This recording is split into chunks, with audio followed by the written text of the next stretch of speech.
Good evening and warm welcome to this evening's poetry and panels celebrating our journey of 6 years as the We Literary Community.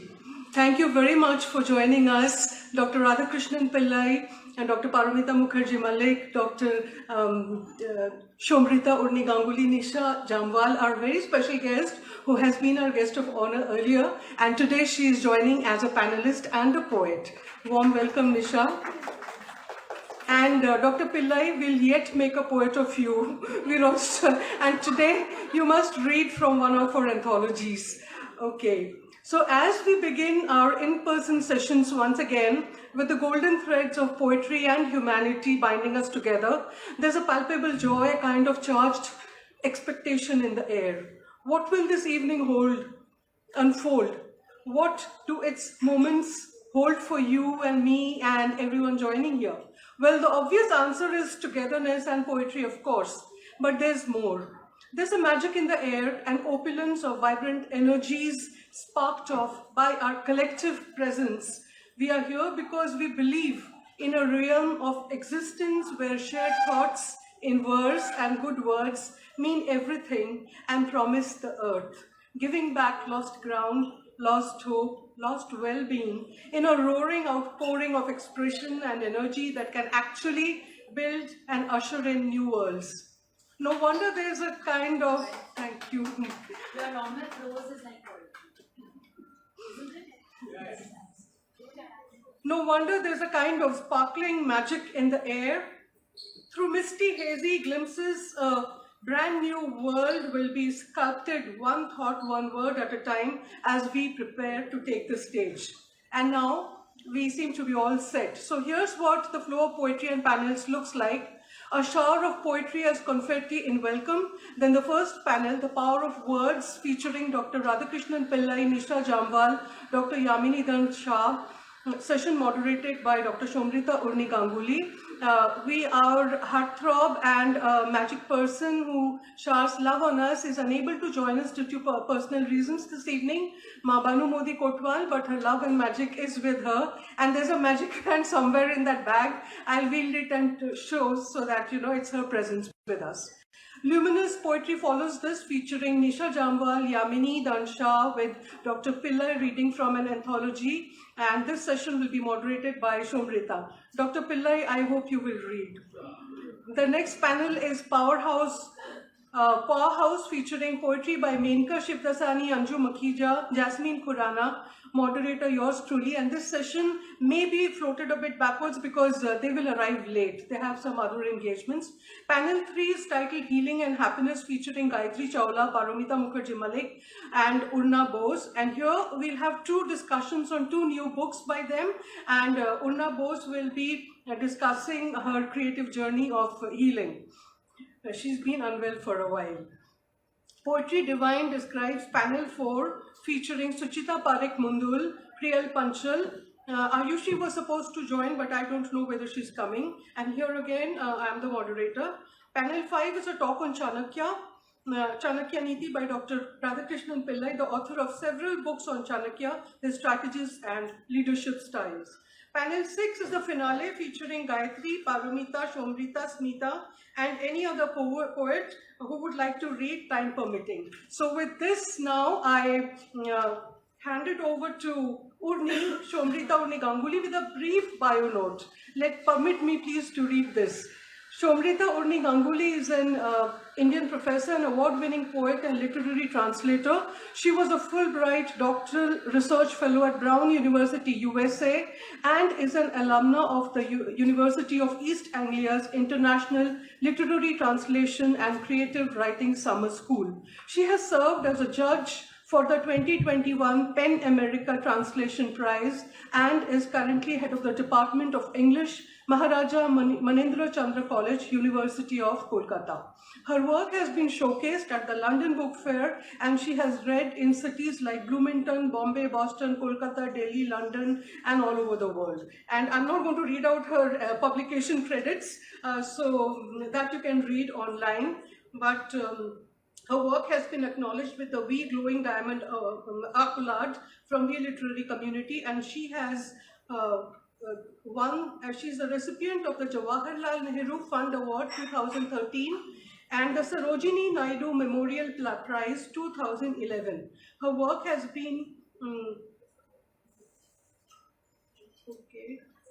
She is one of the dynamic panel of judges for the We Poetry Awards. May I welcome you, Urni, to present the next panel and take the stage, please.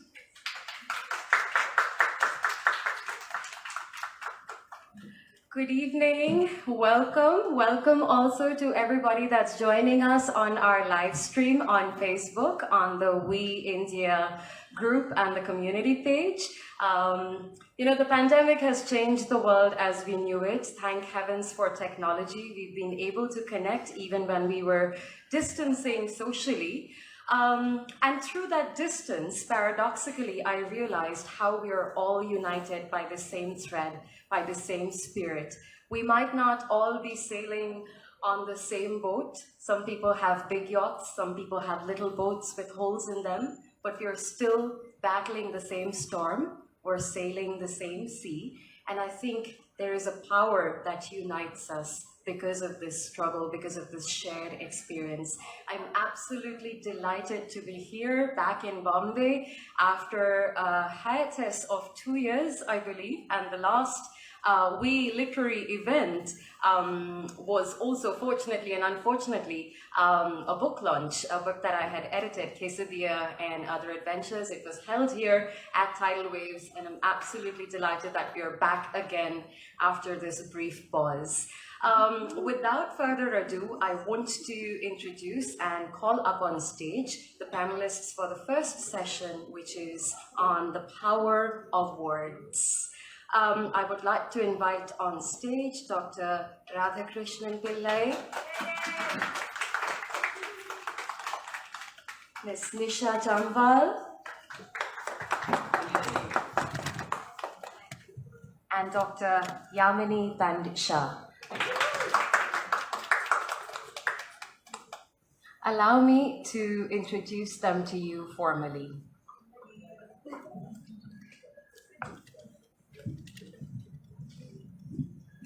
Dr. Radhakrishnan Pillai is a teacher of Chanakya Niti, a best-selling author, a TEDx and Josh Talk speaker, corporate trainer, and director of the Chanakya International Institute of Leadership Studies at the University of Mumbai.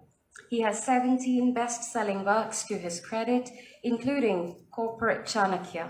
He is the founder and chief mentor of Chanakya Anivikshiki Private Limited. I'm sorry for getting the pronunciation wrong. He is currently working on various national and international leadership projects. Delighted to have you with us once again, Dr. Pillai. Nisha Jambal is a columnist, author, social activist, eco-rights crusader, brand consultant, interiors architect, and home stylist. She authors 6 columns and does television shows on design. In Nisha, you find adversity has become an ally, where her inspiring story, through the attention of the best-selling author Jeffrey Archer, who has chronicled her life in his work called And Thereby Hangs a Tale, where she's called by her real name, Nisha. Nisha has authored 2 books on preserving, saving, promoting, and encouraging traditional Indian craft. As a student leader from Delhi University, she blazed the trail as the first woman to win in that position, and she continues to pave a path for women from different cross-sections of society to walk on. So happy to have you with us again, Nisha. Dr. Yamini Dandisha researches in the area of gender and sexuality studies and socioeconomically marginalized communities and writers of South Asia and Canada, alongside her research on the Indian education system, aesthetics, culture, and arts management. She co-curated the literature segment at the Kala Ghoda Arts Festival in 2019. She has been invited as a research scholar to Concordia University, Canada, and as a writer in residence at the University of Tübingen, Germany. She has received the President's Award by Dr. APJ Abdul Kalam for relentless service to humanity. Yamini's poems have been published in various anthologies and journals. Her recent book is a research on poetry, and it is a collection called Abstract Oralism, published by Paperwall. She's a visiting faculty at the University of Mumbai and Nalanda University. Delighted to have you with us, Dr. Yamini. So I want to sort of set the ball rolling by recalling something that one of my literary heroes, one of my favorite writers, Arundhati Roy, had written in The God of Small Things, and I'll quote her. She says, "Do you know what happens when you hurt people? When you hurt people, they begin to love you a little less. That's what careless words do. They make people love you a little less." On that note, I think we should start talking a little bit about the power of words. And as I've envisaged this session, I imagine Nisha talking to us about how writing has been a powerful form of expression for her. I would love for Dr. Pillai to comment on the impact of the spoken word, and I would love for Dr. Yamini to comment on how reading words has empowered you as a researcher. So perhaps we could begin with Nisha, and if you could tell us, if you could talk us through your journey of writing. I know, Nisha, you had mentioned in an earlier We session that you returned to writing, as it were, after a brief hiatus. So what brought you back? Why did you start writing? How has it been therapeutic for you? So for me, I mean, you've hit the nail on the head. Writing has been cathartic. Unlike a lot of people who find life, a cakewalk, a journey, a happy journey from the womb to the tomb, I've found life fairly challenging. And for me, writing has been a beautiful away from the world, from hurt, anguish, pain, challenge, troughs and rapids. Now, I'm not saying I didn't have great highs and unimaginable. And sometimes when I'm up there, I wonder if it's actually me. When people come to me and treat me like Miss World, which I'm not, I always wonder what must they be seeing in me? Because in my own brain, I consider myself somebody experimenting through the path of life. But I don't know when, Urni, that I said that I left writing, because as I was just telling Smita here, that I get up in the night at 3 and 4 and suddenly belt out a poem, But writing for me, my editor once said, she said, "How come you have been writing every single week a poem, an article on relationships? You seem to be having a perfectly fine relationship with everyone around you." I don't know how I get up every week. In fact, there are times I want to write 3 columns. So I'm not being immodest. I think everyone here knows I'm fairly self-deprecatory. I actually have a lot to say in writing, and I actually am able to decode and code relationships. So yes, writing has been cathartic, but it's also a second skin. And poetry I've been writing since I was nearly 3. So I had Enid Blytons, and I still have them with poetry on the margins. But it took a special magical person for me to sit here and actually face, hundreds of people, sometimes 20 people, and read that poetry. And that special magical being in my life is right here, and she's Smita Bhaumik. And I want us all to give her a very big hand. So while I've been very confident and done drama and plays and writing and columns, the poetry was never, something I ever went on stage with. I never knew how good I was, and a very dear friend, Imtiaz Dharkar, told me, you must publish, you must write, you're very good. But somehow it took Smita to actually keep bringing me on the platform, and today, because of Smita, so many people are calling me to read. But I will only and always be by the side of Smita with my poetry. So, all the publishers of the world could assemble in a line, but I will only go with Smita, because it took a magical person like her. There is always that catalyst and that magical soul everyone has in our lives. I have been asked to write my life story after Jeffrey Archer wrote it. Jeffrey's agreed to do my foreword. I'm unable to do it just yet. The last time we read poetry with Paromita and Smita on a forum, I actually broke down because for me, writing is very real. It's from the heart. It's not practiced or it's not rehearsed. It's nearly raw and vulnerable. And to write your own story, I don't know how many of you agree, is a very vulnerable process. Because to revisit things where I don't know about you, but for me, I've closed everything in neat little boxes and packed them away. And my motto in life is Aage Badho, Lage Raho Munna Bhai. So Munna Bhai is here in front of you, Lage Rahoing. I don't know if I'll be able to write my story just yet, but until I do, I keep belting out autobiographical poetry, and I'm going to read a very emotional one to you today. Does that answer your question? Absolutely. Thank you so much, Nisha. Perhaps we could now move on to Dr. Pillai, and if you've been a TEDx speaker, a Joyce Talk speaker, if you could talk to us a little bit about the impact of the spoken word. Thank you, Nisha. Congratulations, Smita. 6 years. Chakka maar diya. And still going on. And let me tell you, it's not easy. Even though she says, we literally community, it's been her effort. Of course, we are only supporters. So we are absolutely thrilled to be part of your family and community. In fact, it is a very interesting day because it's the 6th anniversary and also the birthday of APJ Abdul Kalam. So 15th of October, of course, is not there. So before I answer the question, I want to share something interesting. Many people call him, of course, the President of India, that he was, one of the most respected people's president, as he was called. I'm sure you had a chance to meet and get the award from him also. Many people call him a scientist, missile man, but not many people know that he's actually a poet, apart from being an author. Yeah. And there is one instance in his life connected to poetry which actually transformed. When he was a living legend, physically, he had been invited once to Europe Parliament. I don't know which country it was. And in one of his books written by his secretary about him, he quotes, because if you look at the European culture, they're very punctual in time.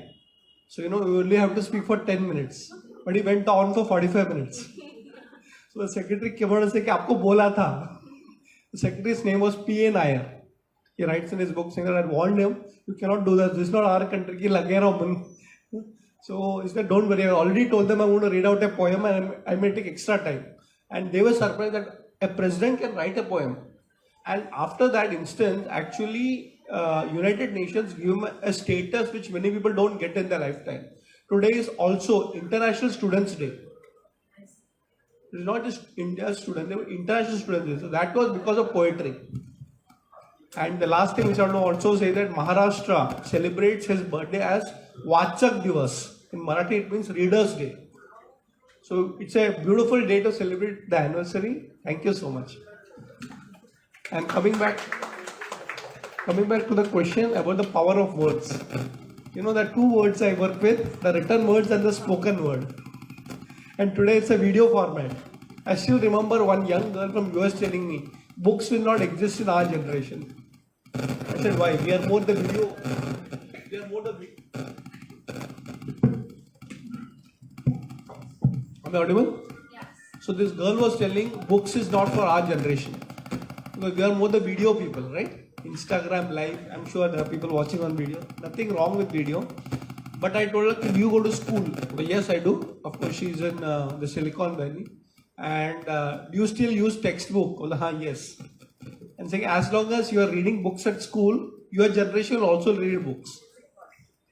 So I think it's a great thing because I have written 21 books. Fortunately, all of them have been bestsellers. But I'm not a poet. But Smita, as you rightly pointed out, you will make me a poet, I'm sure. The reason is that I'm among the odd man out, right? But let me tell you one thing very frankly, but I am from a poet's family. My father is a poet. So I called him a genes. And he is currently in Kerala, he writes in Malayalam. Day before yesterday I got a call that he's 88 years old and he has written a Malayalam poem which got awarded in our community and he's got the first prize at 88. So tomorrow I'm going to receive an award on his behalf. So yes, definitely the poet will definitely come out very soon in the written format. In fact, I prepared to actually read out one poem of APJ Abdul Kalam. Maybe I'll do it later on. Okay, and now coming back to the point, believe me, poets have such an impact. So let me tell you about the written word and the spoken word. So written word, so many people over here, some of them may not be alive, but a word can transform your life, even if it's a written word. A simple example is Rabindranath Tagore. I'm sure many of us from the Bengali culture know the revolution is created. But Rabindranath Tagore has written the national anthem for 2 countries. No other poet can have that status. For Bangladesh also, and of course for India. But think about it, the kind of a power he had. He has written more than 2,000 poems. And of course Chanakya also was a poet. Many people don't look at him as a poet. So yes, there is something which I have discovered which I'll talk some other time. But the spoken word, Swami Vivekananda put this very nicely. You can hurt a person, you just read about Arundhati Roy. At the same time, you can uplift a person by the power of words. I'll quote one instance. I remember I had got one phone call, the number was not saved. And there was a lady on the other side. And she was like, are you Dr. Pillai? Yes, I am Radhakrishnan Pillai. The doctor is only a title. And I'm not a medical doctor. She started laughing and saying, I just want to tell you, I'll just take 1 minute of yours. Yeah, tell me what is it? Thank you for saving my son. I said, thank you for saving your son. Who are you? I don't even know your son. He said, no, you may not know him, but it so happened that, this was before the pandemic. He had gone through some personal challenges and he was almost on the way to commit suicide.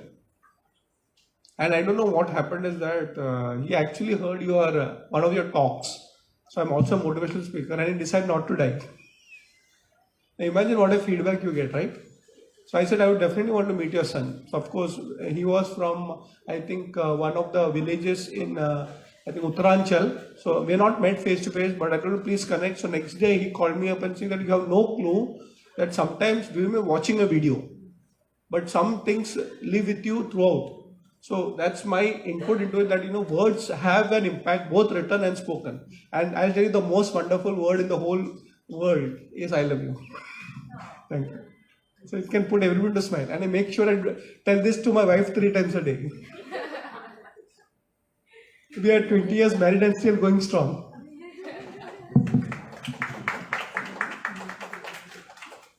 Just to play the devil's advocate here, this is something that Shakespeare had said: words without thoughts never to heaven go.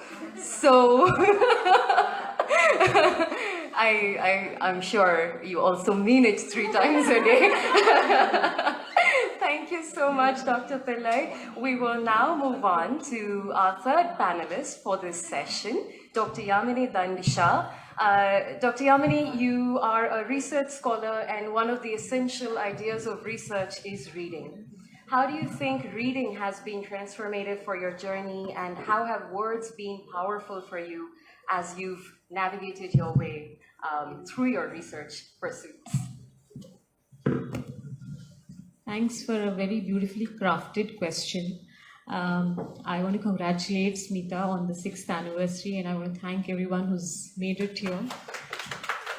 It's been nice to listen to Nisha and Radhakrishnan share their part of the journeys, and to add to it from what comes before we write and before we is reading. So one of the things that I have encountered while I have been researching is multiplicity of languages. So reading in 4 languages: Hindi, Gujarati, Kutchi, English. And I also developed the skill of Sanskrit because some of the texts needed that. So 5th language got added. Of course, Marathi was not needed in this particular research, but that's also another language which I dabble in. So what happens when I read with various languages is that the need for a particular expression to come out in that particular way is, no other language.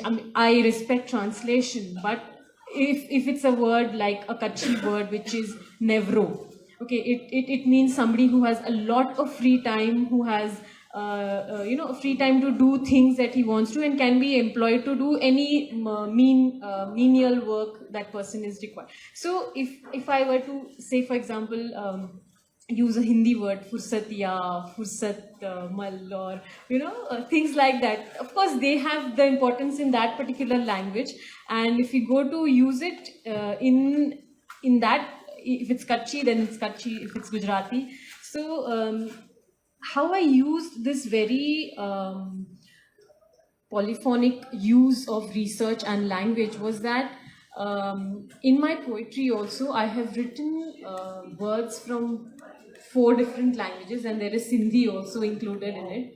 So because Kutch was and is such a place that had the influence of Sindh before partition, and it still has because they are Mosai languages. So when I read texts in various languages, this is what has happened, that I cannot use an equivalent of the same word in another language because the essence is lost, as we all understand that somewhere, somehow. And what it also does is that when we read this and I write about it, and when I speak to people about it, or I'm reading a poem,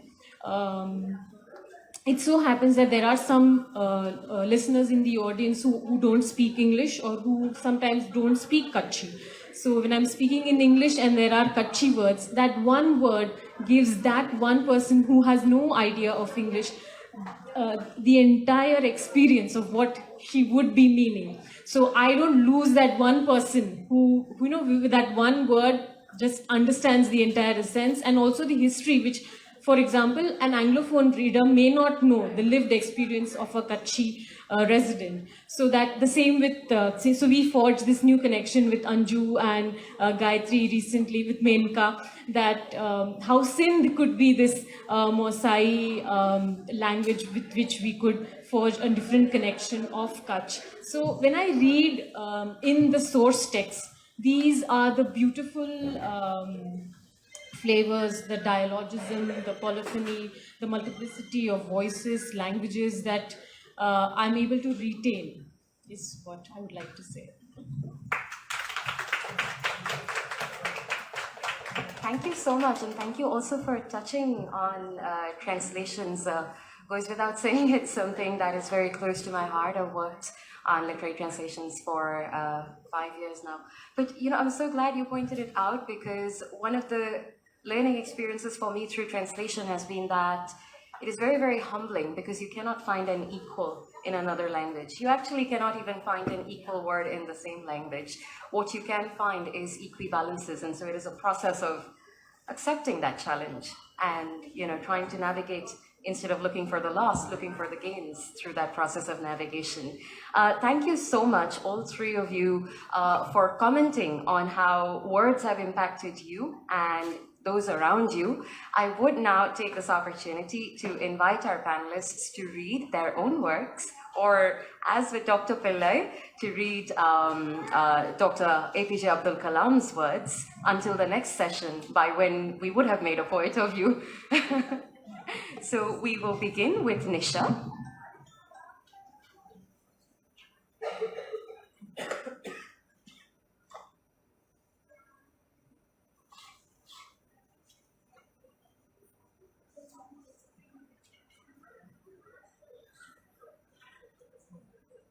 So I'm going to start. I'm going to start with a poem I wrote for my highest reverence. When I was young, I read We the Living by Ayn Rand. And there was a word in We the Living called my highest reverence. And I resolved never to marry unless I could meet my highest reverence. And my mother said, you're never going to meet somebody like that, because your expectations are too high and you're extremely, you see some flaw in, all the men you know. So you'll have to put all of them in a mixie and I will find the person you finally like. But it did transpire that I found my highest reverence. And to this day, 25 years later, I only feel he's greater than my highest reverence. So this poem is very emotional. I was telling Smita, I hope I don't break down while reading it.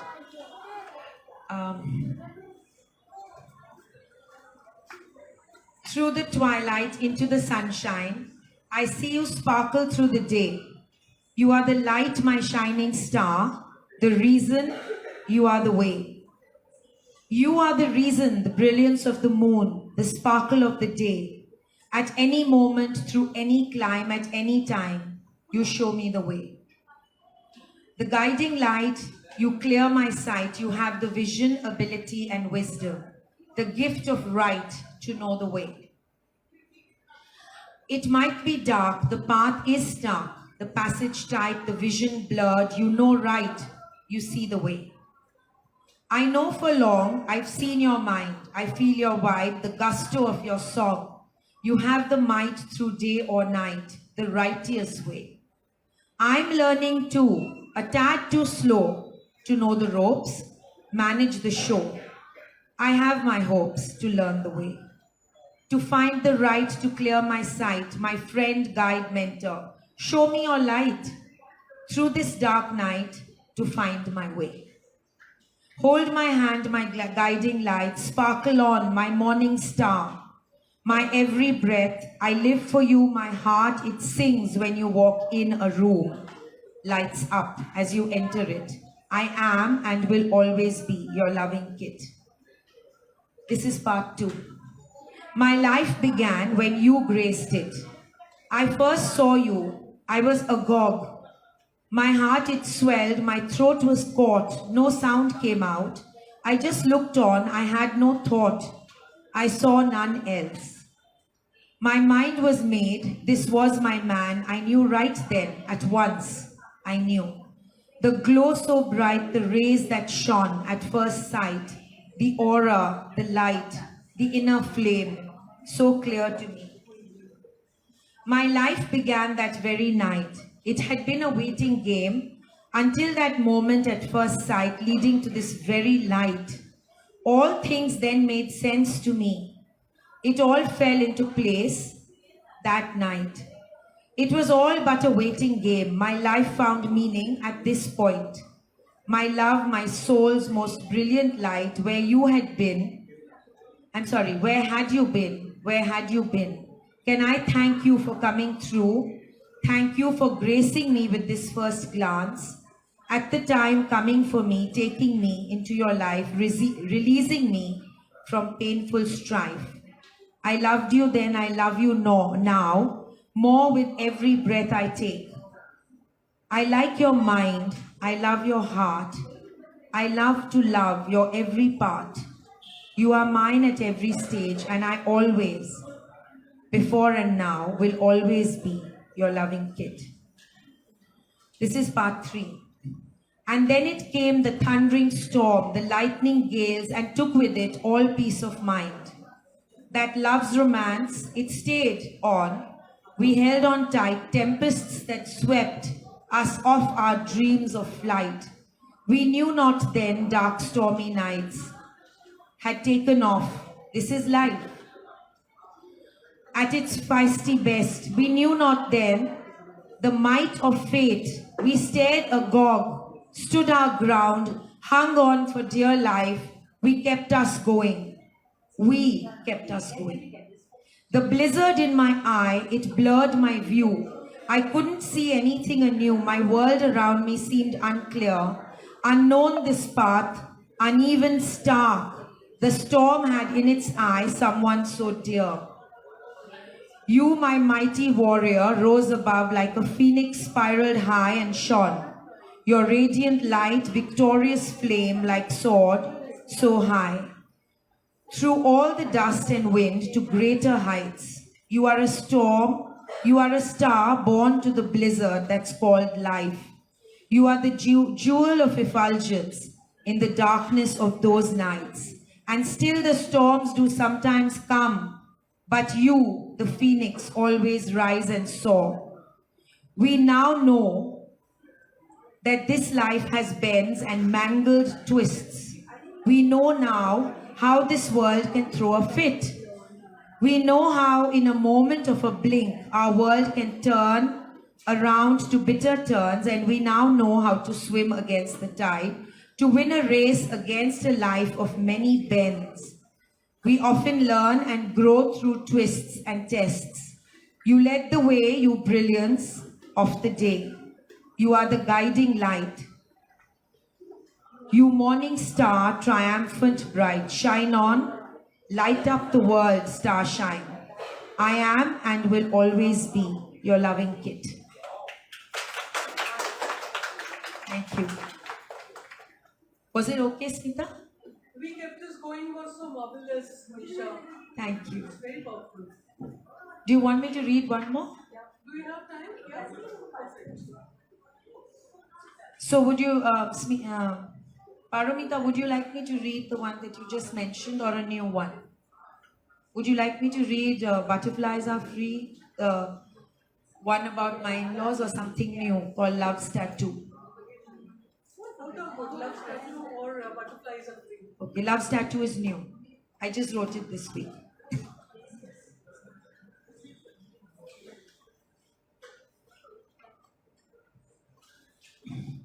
Love is love and it's forever. Once I love someone, I cannot unlove them. Love is like a tattoo. It emblazons itself on your skin. You can't walk away from it. You can distance yourself. You can stay away and pretend it doesn't exist, but it's part of your life always. There are always ways of removing a tattoo, but it's painful and it leaves a scar or many. Your friend, your lover, your maid, your student, your love is forever a part of you, always and forever. You may hurt, you may skirmish, you may skirt an issue or many. It may pain, it may pierce, it may riddle, it may spike, but it's made its mark. It started with a spark. It was joyous, it was fun. We laughed and we loved. Then came the trial. The angst, the judgment, the words, the disdain, the complaints. And when we rode the rapids, the pain. When we triumphed the troughs, the sun came out on this cloudy day. The weather forecast had been poor. The predictions all did hear. The city was agog, smirking at the fog. Many a view was aired. Doomsday for us was shared. I stumbled onto a wall, and yet, all through I heard the call underneath it all. My heart had been so clear. There was only one way, love's tattoo clear as day. Some things are forever, weather forecasts do go astray. Often predictions are grey. We triumphed through these clouds, pushed through the shroud. And then the rain came with sunshine. The laughter outshone, the smirking and the fog. I could see the rainbow. It was after the storm. I had heard a call. My heart's song of love, I knew my care was real. I now share my love with you. Because you know, once I love someone, I cannot unlove. Life is like a tattoo. It emblazons itself on my skin. I will not walk away from it. I will stand by it staunchly until and beyond the end of my days. Because once I love someone, I cannot unlove. Love is like a tattoo. Thank you for being such a brilliant and patient audience. I'm still experimenting with the world of poetry. Thank you so much, Nisha. I love the idea of love being like a tattoo. Opens up so many images. Thank you. Dr. Pillai, if you would like to share Dr. Abdul Kalam's words. Thank you, with us. Nisha. You actually reminded me that I have also written a few poems. So it was 2 o'clock in the night. I just got up, got inspired, and wrote one. Of course, I don't have it now. I'll share it in the next session sometimes. But I can tell you this. I remember that day when my wife came to me, Surekha, and said, you're a writer, write something for your daughter. I said, daughter, so you have to write a poem because she's got a poetry competition. And I did not know how to write a poem formally, not trained writer. But one of my inspirational books has been Prayer of the Frog by Anthony DeMello. It's available here. It's a all publication. One of the best-selling books. Please get a copy of it if you get a chance. Song of the Bird. But I translate that into Prayer of the Frog. No, I just want to say, I want to just pull in Smita. Smita, while I'm a literature graduate and topper, I want to know that while we do study poetic meter, is it necessary to, when you're literally a genetic poet, is it, like he just said, are you meant to be a trained, because even I'm not a trained poet. I think that answer that, the best answer to that is that you are an innate poet who uses free verse, and as you go on into the poetic journey, you also maybe start loving the formats, the forms, all the very formal expressions, and you pick up. But you start off with free verse, definitely. That's the outpouring that you do in the beginning. It's like a catharsis. And if you love any poetic form down the line, well and good. But nowadays, I think there's a tendency to more, do with free verse. Yes. Yeah, poets love the free Because verse. a lot of authors, even like Yes. one of my favorite being Akar Patel, Yeah, he writes poetry, but he's also unstudied and he's Right. world famous now. yeah, yeah. He was my editor. Yeah, and so Urni will be able to answer this better, even better, when Dr. Pillai finishes, maybe. Thank you, Nisha, for adding that. That's a question I always had in my mind. So anyway, the good news is that I wrote this poem, and it was very rhythmic in nature because she was in senior KG at that time. She got her first prize. Okay, so here father, daughter, and in between somewhere Radha Krishna. But what I'm going to read is something which probably we don't know much in India, or I would say in Maharashtra, but very popular in Tamil Nadu. In fact, Abdul Kalam had this dream of going to schools, if you may remember that. And in Tamil Nadu, I visited schools where they chant, I would say, chanting is not the right word, read out this poem as a part of the daily prayer. So, in fact, some of you must have read his books, Ignited Minds, is there in that book. Then Wings of Fire, India 2020. So this is one thing I'll read out, and he read this out in the European Parliament also. So if you go to Abdul Kalam's videos, which are still there, you'll find the poet in him. So I'll read out this poem. It's called Song of Youth. We require leaders who can inspire a whole generation. And we have so many leaders, right from Indira Gandhi to Rajiv Gandhi. Of course, now we have the Modi generation. But let us not underestimate the power of the words that Abdul Kalam left us. So it is for the youth, and I have also found inspiration in this. I'll read it out. Remember, he is writing in an era where we are still struggling. Okay, now we can say it's a semi-developed country. All of us were born in a poor India, but will die in a rich India. But there were people like him who inspired the youth. So here is the poem.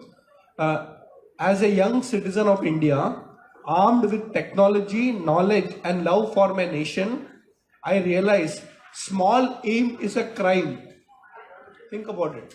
He always said this, don't think big, think biggest. Small aim is a crime. And today we are the CEOs of the world, right? Be it IBM or Google or Microsoft. So technology, yes, but don't think small. Going further, he expands it and he says, I will work and sweat for a great vision, the vision of transforming India into a developed nation, powered by economic strength and value system. I like this. Economic strength is very important, but based on values. In fact, Chanakya said this, dharma and artha. You should make money, artha, economic growth, but based on dharma. So you can see the leadership values over here. I am one of the citizens of the billion. Only the vision will ignite the billion souls. It has entered into me. The fire of ignition of making India a developed country has entered into me. The ignited and compared to any resource is the most powerful resource on earth. So if you are having that passion, then you can be the most powerful source on earth, above the earth and also under the earth.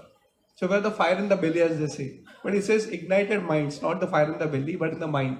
The vision he talks about.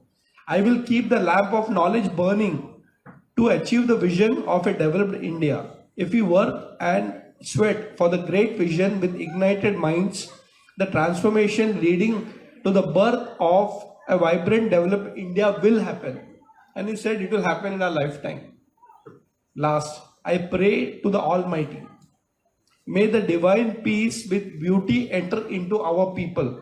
Happiness and good health blossom in their bodies, minds and souls. APJ Abdul Kalam. Thank you so much for sharing these words with us. Also very, very moved to know that young students read this almost as a prayer. Yeah, how very inspiring. To go back to the thought that Nisha brought up and Smita commented on, this is obviously a personal observation, primarily as a writer, not so much as a professor, but as a writer. I feel, Nisha, writing or any of the other arts for that matter, whether that's music or painting or dancing, is a culmination of both interest and ability. I don't think one can be divorced from the other. It's a little like yoga. So you could practice, but if you're not interested in it, you wouldn't go too far. And on the contrary, if you have an interest in it, but you don't do the riyaz every morning, you still wouldn't be able to reach the heights that you would want to. So when I started out writing, it was a very personal journey for me. I did not write to get published. I wrote so I could heal myself as a form of therapy. But eventually I realized that the meditative part of writing, the learning part of writing for me has been reading. So I read voraciously as much as I can. That is the yoga that I do in terms of writing. And I experiment with forms. So I actually believe it's a culmination of the both. And it's worked okay for me so far until I find other forms of experimentation. Thank you for touching on that, especially since we're talking about the power of words and the power of writing. We will move on from here to Dr. Yamini Dandisha, if you would like to read to us a couple of your works. This one's dedicated to all of us. Distribution, that's the title. Why is poetry such a near-full medium? What was so pressing for the poet to vent? He usually spoke the most in any discussion. Then where does so much remain? Don't feelings stop at a point for a particular topic? Or do they always overflow? He took to the dais and read his few as alias, Ashk, and got a tea-earful. Yearly affair, book fair, saw many an affair fling here and there, from amidst the rising haze and between the stacked gaze, in Kedu and Ghagro, swirled the voluminous bookish economy at the tunes of Junagadh, the bygone. Did it ever come? Cashier to himself, when will purchases be bagful? Gutch president with an indignant expression of generosity, aiming at disseminating knowledge, retorted, books here, Veravaje, not sold.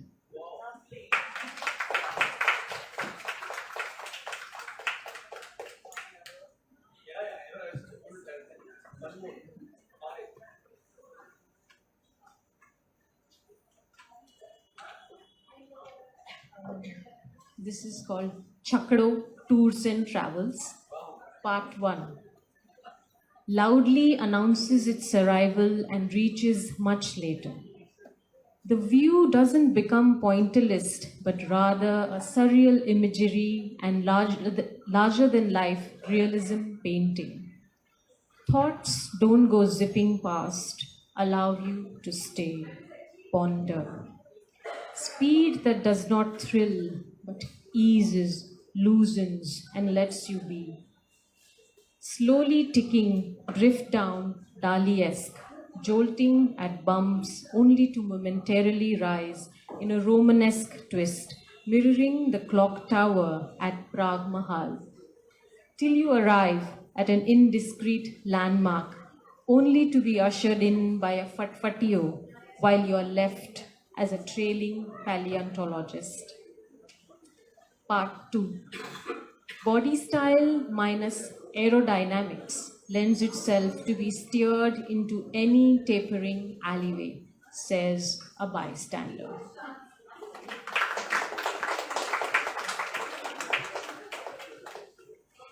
Thank you so much. It was delightful. It was so empowering also to stand here, to talk to you, to hear you observe on words. Words have the ability to heal and hurt, to help and to humiliate, to harm, but also to take us on journeys that we didn't think were possible. I'm absolutely delighted that Nisha, Dr. Pillai, Dr. Yamini shared their thoughts. And with that, we will bring the first panel to a wrap. And I will, at this point, take on the opportunity to invite the panelists for the third session. We're skipping the second one for a bit because I believe our panelists are not here yet. Bombay traffic is chaotic and beautiful, but that's just for me because I'm on holiday.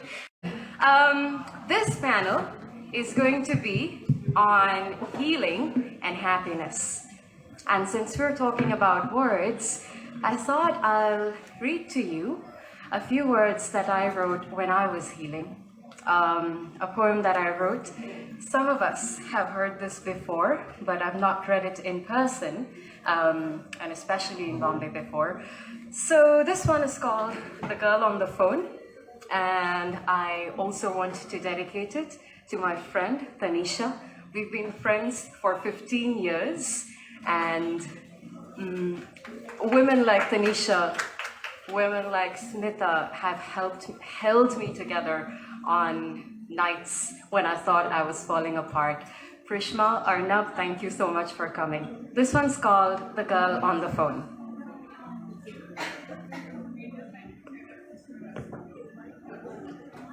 I was walking home late last night, down the cobbled streets of the sour, whiskey-smelling south side of New York City. I'd watched a Colombian movie, Spanish with English subs, Maman, about an estranged mother and her daughter, and her daughter's daughter, and how the three briefly find love, comfort, and solace in one another. The girl walking ahead of me on the footpath was on the phone crying, and every 4 or 5 sentences repeating, "How can you do this to me? How can you leave me alone?" As I was saying, I love people who are unafraid to get drunk. I love sitting down with them and hearing their drunk stories. There is an honesty in their tears, a vulnerability in their lies, an indiscretion in their warmth and abandon that even the best of us have to fake in our best composed moments. And so I followed the slightly drunk, deeply disturbed girl until I had to cross the road and go over to the other side. Have I really been able to go over to the other side? I thought of my last 2 breakdowns. In the last couple of years, the letters I had written had come back unanswered.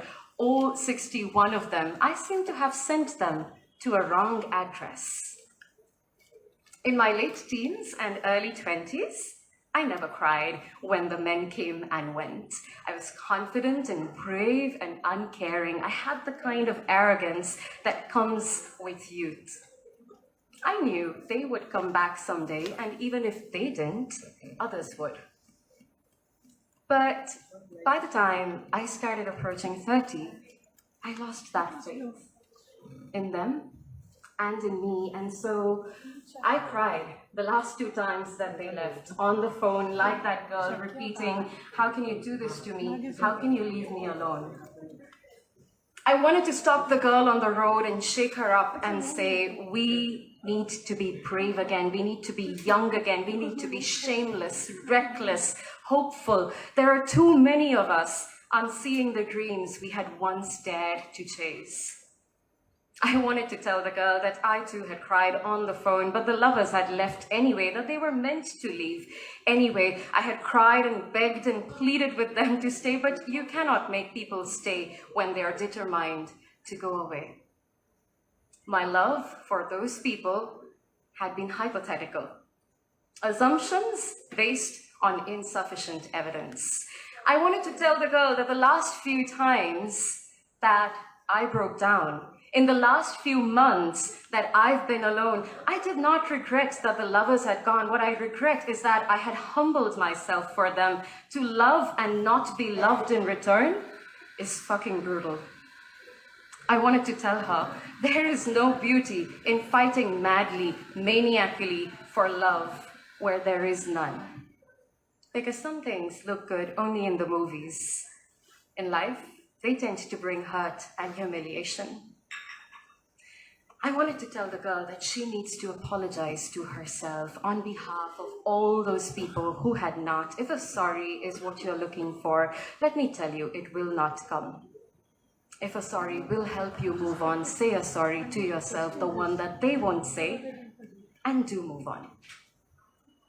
I wanted to tell the girl of the sex worker I had met on the streets of London at 4 a.m. when I was sitting on a park bench outside my hotel in Kensington, crying and singing on the phone. Tare dhori dhori mone kori dhorte gelem ar pelem na dhori dhori mone kori dhorte gelem ar pelem na dekhechi দেখেছি রূপ সাগরে মনের মানুষ আচ্ছা সোনা I tried and I tried to get you, but you were always just a little out of my reach, just a little too gone. Take your time to get over Katerina Vasilieva, the illegal sex worker from Budapest in London, had told me in broken English. There is no rush to forget anything, she said, but when you do move on, when you do forget, make sure it's absolutely clean with no dirty traces left. I wanted to tell the girl that one day it will be her day. She will leave her friends and families and lovers and cities and countries and homes behind and go in pursuit of happiness, seek life elsewhere, search love in stranger climes and stranger people. It will be her turn to give up a life of security that made her so restless. It will be her moment to talk back to all those people who had held her down by scaring her about the vast unknown. She will be able to walk away from everyone and everything she knew one day because those things never gave her any peace. Would the new adventure bring her the love that she was thirsty for? Would it give her the acknowledgement she always craved? Who knows? And who cares? I wanted to stop the girl and tell her there is no point in asking how some people live with themselves after damaging other people's homes. I wanted to tell her that what follows those phone calls to unwilling lovers is regret. I regret that my mother never taught me how to live by myself and how my father and my sister and my neighbor and my God and my dog and my cat all always spoke of adjustments and compromises and friendships and love. Prescriptions to a happy life surrounded by family and friends. There was no prescription on how to make it on my own. There was no prescription on how to make it on my own, on how to watch a movie all by myself alone in a theater full of people, on how to order for a 3-course or a 2-course or a 1-course or any meal at all in a restaurant alone, surrounded by cheer and laughter and whispered promises and sweet kisses. On how to go to a flea market or a park or a picnic on a Sunday afternoon alone. On how to live by myself, with myself, on my own, alone. I wish I could tell the person she was on the phone with that he would leave anyway. I wish I could tell her you are not an Airbnb room sister where hesitant lovers can come and go. Your body will not be their holiday destination, their weekend getaway, their staycation. You are worth more. I wish I could share with the girl the prescription on how to make it on her own. But by the time I got the medication, that girl was long gone. Thank you. This is a poem. Thank you. This was something that I had written on a night when I was anxious, when I was falling apart, and I needed words that others wouldn't say. I sat down to myself, and I thought, we are talking about healing and happiness on this panel. It would be my pleasure to introduce to you formally friends that I've known for many, many years now, but give me the opportunity to read out their formal bio notes for you. We have on this panel Gayatri Lakiani Chawla. She's an award-winning poet, translator, and French teacher from Mumbai. Her poems are featured in the anthology Modern English Poetry by Younger Indians, published by Sahitya Academy, Yearbook of Indian Poetry in English, and the Kali Project. She's the author of 2 poetry collections. Her translated Sindhi poems, Suffer, won the first prize at the Kavya Kamudi International Poetry Award. She's a recipient of the Rahi Kadam Inspiration Award 2021. Her co-translations of Sachal Samast's Sufi poems are a part of an upcoming anthology. We also have with us Dr. Paramita Mukherjee Malik. She finds solace and peace in writing and promoting poetry. She has started and is the president of the Mumbai chapter of the Intercultural Poetry and Performance Library, IPPL, and is the cultural convener and literary coordinator of the International Society for Intercultural Studies and Research. She has published 9 books. Also on this panel is Ms. Urna Bose. Urna is an advertising professional, writer, and a widely published poet and editor. She started her career in advertising as a copywriter and has worked her way up through the ranks. Having worked with advertising giants in India like R.K. Swamy, BBDO, McCann Erickson, Mudra, Loe Lintas, and others, Urna went on to become a creative director and an executive creative director thereafter.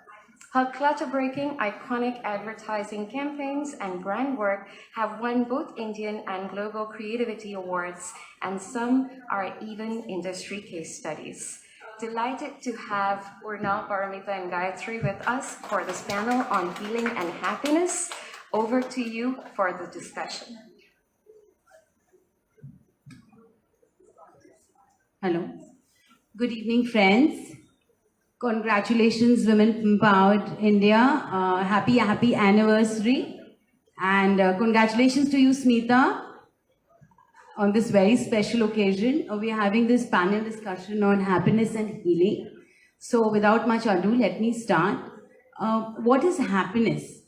Happiness is a state of mind, that feeling of joy, a smile, that feeling of positivity, that's happiness. Like Buddha says, there's no path to happiness. Happiness is the path. Now, what is healing? Something that reduces the pain, the wound, internal, external, physical, mental, all of that. So I'd like to start with my first question to Dr. Paramita. This is regarding her book Cloud 9.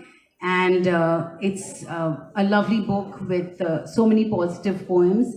So I wanted to ask you how beautifully the sections are beautifully segregated, the poems. So what influenced you to make those sections, and how clouds have inspired you to do that? Thank you so much, Gayatri. And thank you so much, Smita. Happiness and healing. This was a wonderful theme which we all three loved a lot. And before answering Gayatri's question, I remember an incident many years ago, and it's about my child. Then she was an infant, now she's a young adult. Now, you know, my husband is a very busy lawyer and he always travels. So whenever my husband used to travel, my daughter had high fever, 103 fever. And I would tell him on phone, she's sick, this, that. And immediately he came into the house, my daughter would crawl up to him and there was no fever. So, you know, as a young mother, I realized how a human heals with happiness. So, you know, that wonderful thing so many years ago tells me every time that we need to spread positivity, we need to spread happiness. And like Gayatri told you, that many of my poems are of hope and happiness, because I feel hope and happiness heals. And now I come to the answer of Gayatri's question. Now again, I just love clouds, many of you do, and I love observing clouds. So this time this was my 9th book, right? So I said something to do with 9, and suddenly I realized, why not cloud 9? Because I'm so fascinated with clouds. Now I've segregated it into the names of 5 clouds, and I've tried to relate my poems to the type of clouds. Like, in the first one, the first section is cumulus cloud. You see those fluffy, white, bright clouds? They bring happiness. They talk about, they signal a happy day, a lovely day. So I have put my poems which talk about happiness, which talk about life, joy, happiness into the section cumulus. Again, there is the section called nimbus, where, nimbus shows the dark, rain-laden clouds. So we feel scared sometimes, but if you again think, the clouds then shower down rain as hope. So I said, why not put poems of hope into the section, like which show hope, which is showering down like rain from the black, gray rain-laden clouds. Again, I won't give each section, it will be pretty boring that way. Again, the last section of my book is alto cumulus. I found it very interesting. Alto cumulus is also called social clouds. When you see a gathering of clouds, it's called social clouds. And then I said, why not? Thank you. And so, social clouds, I was so impressed. Then I took I felt that community of human beings, it's the pillar of the very human existence, if you think. So social clouds, we are social animals. So if you all know my science background, so sometimes science comes into play when I'm writing. So human beings, we all ourselves social animals. So I found it very interesting to put it under poems which say that we are a community, we are there for each other, we are one, and so this aspect comes into the section alto cumulus. So this way I put the poems related with the clouds. Thank you, Paramita ma'am. That was a lovely answer to Gayatri's question. And on that note, hello everybody. An official hello after all the unofficial and friendly hellos. And I'd like to kind of ask you one more question.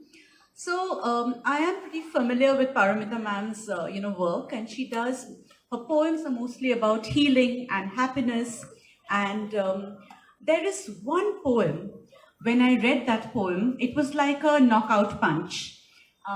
And that poem, I felt, dealt with terrorism, dealt with violence, dealt with wars.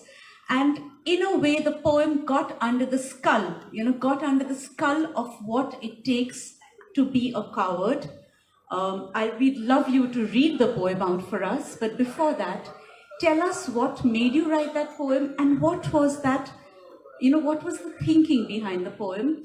The reason why I'm asking this question on a panel of health and happiness and healing and health is because mental health, physical health, social health cannot be distanced or cannot be disassociated from terrorism or war, right? I mean, you cannot kind of take that away. So that's the reason why I'd like to ask you this question. Thank you. A lovely question, Urna. Thank you for that question.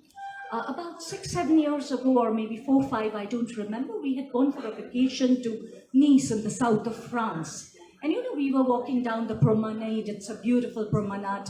And Nice is a wonderful sea beach, and we were walking down the promenade. And then we came back after our vacation, and just after 10 or 11 days, there was a terrorist attack there, where a huge truck mowed down about more than 100 people, that very spot where we had been. And it was so recent, so raw in my memory, I was furious, my blood boiled.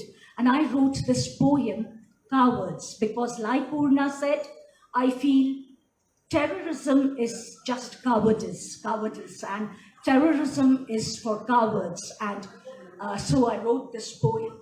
I'm sorry.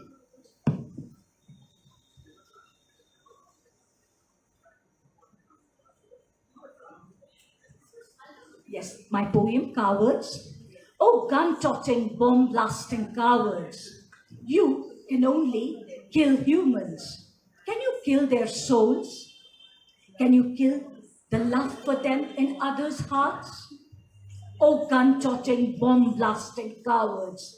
You can only destroy buildings and monuments. Can you wipe away the history surrounding them? Can you wipe away the labor to build them? Oh, gun-toting, bomb-blasting cowards. You can only demolish and plunder. Can you create a new life? Can you create a new history? Be brave for once. Nurture an innocent child. Be brave for once. Protect someone from harm. Be brave for once. Fall in love with the same madness as your anger. Thank you.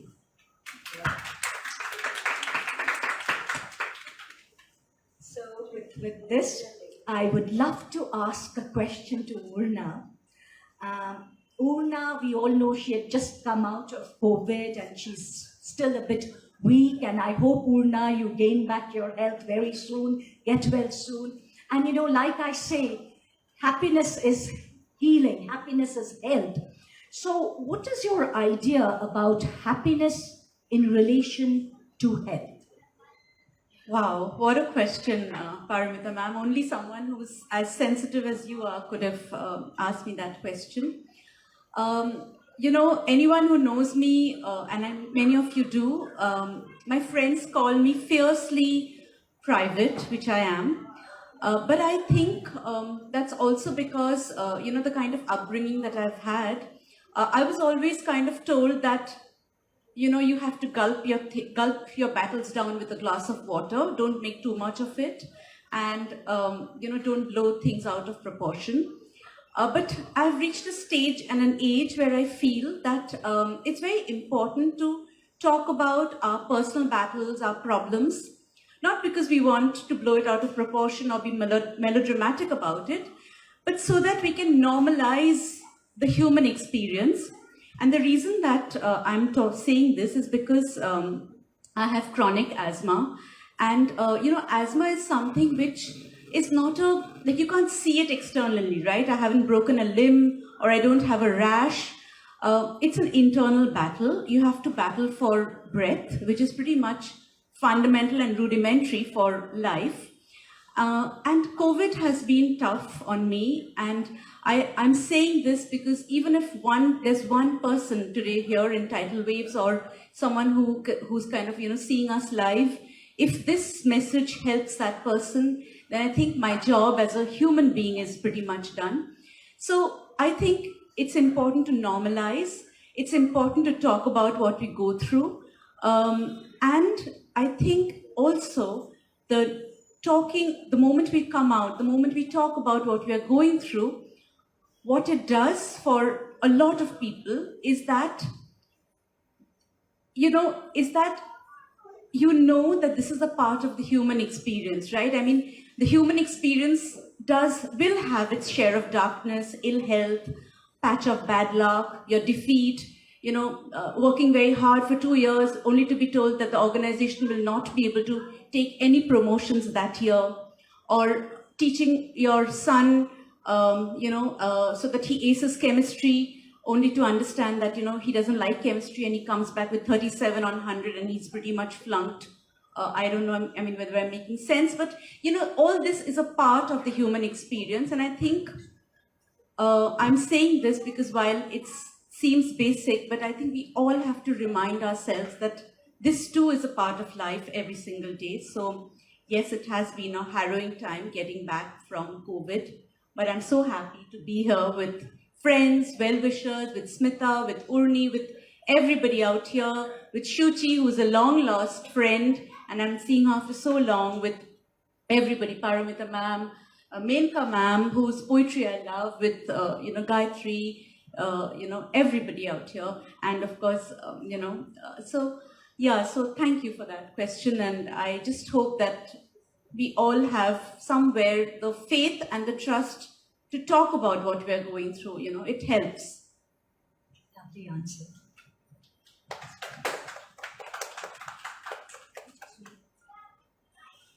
Okay, Urna, I wanted to ask you a question about the first time I heard you read Rafu Chacha, and I was completely, pretty much mesmerized by that poem. And I feel there's some sort of healing there as well. So I want to ask you, what is the inspiration behind that poem, and also the significance of it, and how did it happen? What is the making of Rafu Chacha?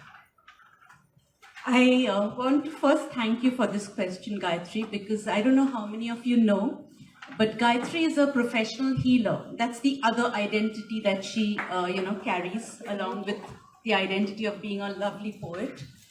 And I think that's a very, very perceptive question. So there's this poem of mine, I don't know, many of you have heard it and many of you haven't, called Rafu Chacha. My poetry is fully fictional, very, very personal, but not autobiographical, if you know what I mean. Like anything that you write can't be anything but personal, but it's not about me. But the idea came because, so Rafu Chacha, I will, maybe read the poem if you want me to. I want you to read the poem. It's about, it's the archetype. It's trying to capture the archetype of a typical tailor. You just go off Hill Road, into those little gullies and lanes, and you'll find these tailors sitting. And while at one level, it's the story of the tailor and the protagonist, which is written in first person. So maybe you can imagine it's me, though it's not me. The protagonist and the tailor, it's an interaction. But I think at a deeper level, of course, poetry is left to interpretation, right? Of the reader and the listeners. But I think if you ask me what is that one thing that I would want people to take away from Rafu Chacha, is acceptance. And tying back to this panel, we're talking about health and happiness. I think happiness is an inner job. It's an inside job. No matter what you say, you may go, you may take professional help, you may go to a psychiatrist, a counselor, but at the end of the day, it'll boil down to who you are here, knowing yourself here. And that, I hope that Rafu Chacha kind of helps all of us to kind of get to that journey. Urni, I'm going to take the podium to read.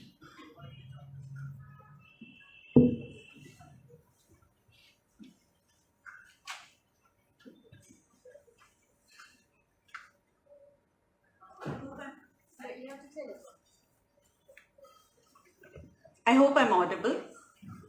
Okay, so the poem is called Rafu Chacha. I have always known him as Rafu Chacha. The signboard above his hole in the wall, Hill Road shop, is in desperate need of repairs. The Mumbai rains spare no signboards, none. Not even those of hard-working, respectable tailors, masters and darzis who repair and mend anything that needs a little love to carry the burden of our maximum city lives a little longer. Our Rafu Chacha has been busy darning and mending shirts, kurtas, bedsheets, curtains, quilts. When I remind him about his shop signboard needing a fresh coat of paint, Rafu Chacha laughs. Not everything can be brought back to what it was once. Today, I run to Rafu Chacha with my grandmother's patchwork quilt. Rafu Chacha tries to calm me down. Chai piyogi, beta? I stammer and stutter. It's all that I have left of my grandma, Rafu Chacha.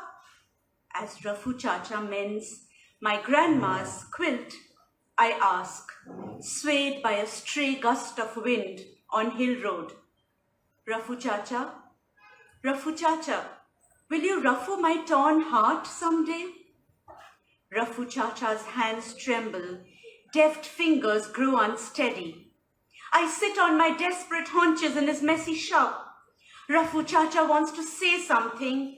My rawness picks up the scent of his rawness. Life is not meant to be lived like a perfectly stitched one-piece garment, beta, but in bits and pieces, like your grandma's patchwork quilt. I convince my hollow heart, he must be right. Not everything can be brought back to what it was once. Rafu Chacha's hands work hard on darning my grandma's patchwork quilt with frayed edges and loose hanging threads. My heart now clutches tighter, holding on to bits and pieces, fragments and shreds, remnants and scraps. Not even our dear old Rafu Chacha can bring back my heart to what it was once. The fatigued signboard above shudders a little in quiet agreement. Thank you.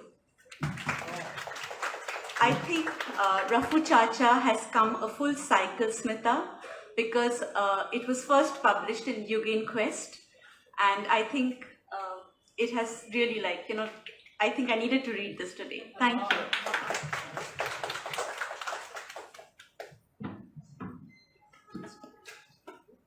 How wonderful.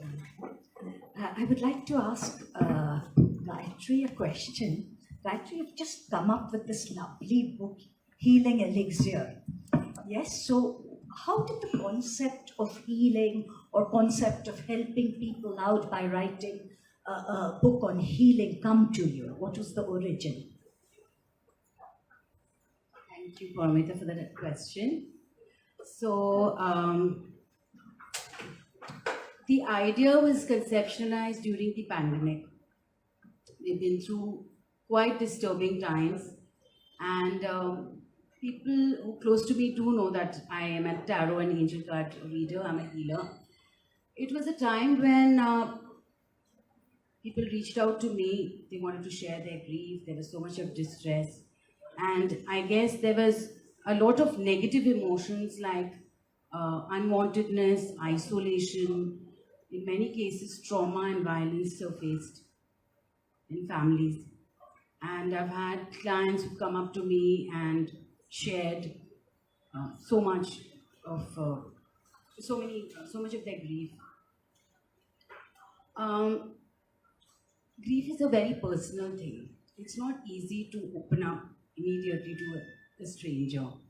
Having said that, for whatever reason, if there's a space or distance, for reasons people cannot reach out to me in case they are, because of the pandemic and all of that. I wrote the book because if they cannot reach out to me, the book will reach them in any part of the world. And that's the reason I wrote the book. I hope I've answered your question. So the book is basically, it's three chapters. I request you to read a little excerpt. Yes? Thank you. So it's called Healing Elixir. It's the Havakal Handbook of Angel Therapy, Numerology and Remedies. There are 3 chapters. Angel Therapy. I talk about the 7 archangels here, and all the archangels have a specific role to play. So depends on what you seek. You can pray to these archangels, their affirmations and prayers. You don't need to come to me for a consultation. You can just open the book and read the affirmation and light a candle and pray. Then there's a section on numerology as well. Here I talk about birth date number. So there are personality traits of numerical personalities from number 1 to 9. So say your birthday is on 2nd of December. Then your birth date is 2nd of December, so you're a number 2 person. And if it's 24th of November, then you add up the digit and bring it up to one single digit from 1 to 9, so it's number 6. So these are the strengths and weaknesses of the personality traits. So there's a section on that. And then of course remedies are small rituals which you follow on full moon day. And there are things like cutting the cord and often what happens is when you're when you lose a departed one, when you lose somebody in death, or you lose a beloved, then the hurt remains. So I'm not saying you need to cut off the memory of the person, but you need to cut off the pain. You need to cut off the hurt. Otherwise it surfaces again, it does surface in your life again in the form of your body, or it does affect your life. It does surface again. So that's the thing. And okay, yeah. So we'll end the session with an excerpt from Gayatri's book. But before that, I want to ask her a question. And we were discussing about hurting and grief. Hurt is a terrible thing. Any form of hurt.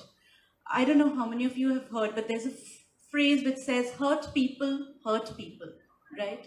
So we tend to pass it on. If we are hurt, we tend to hurt other people. So Gayatri, I think you're doing a lovely job as a healer, and it takes a lot to heal because you are obviously a sponge. When when people are coming to you, you're taking on a lot of their personal battles and struggles.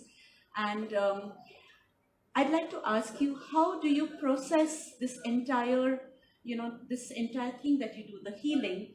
And how do you how does it work for you in your personal life? Have you changed as a person? Has it done something to you? I mean, tell us that. Thank you for that beautiful question. And also then, read us an excerpt from your book. Thank you so much.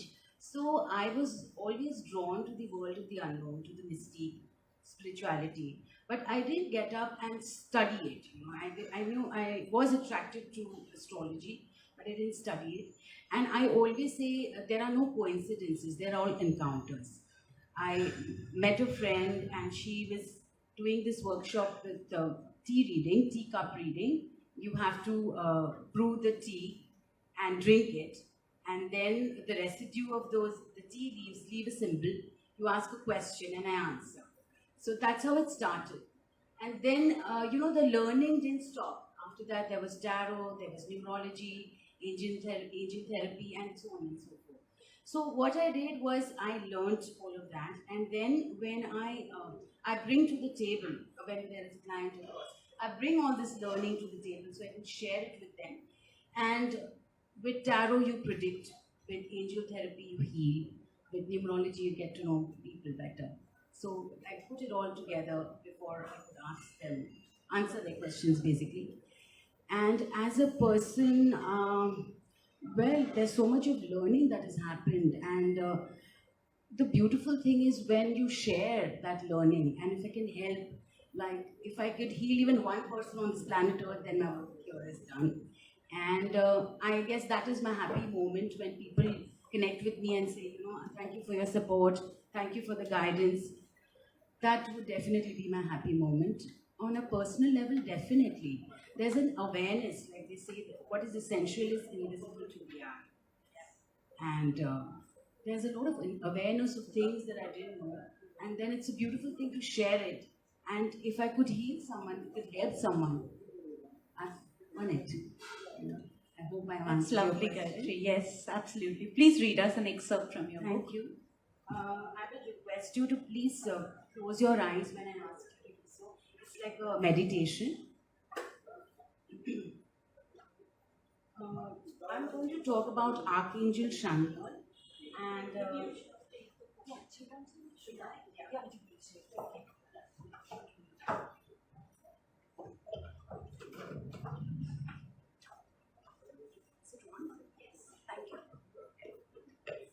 So I'll be talking about Archangel Chamuel.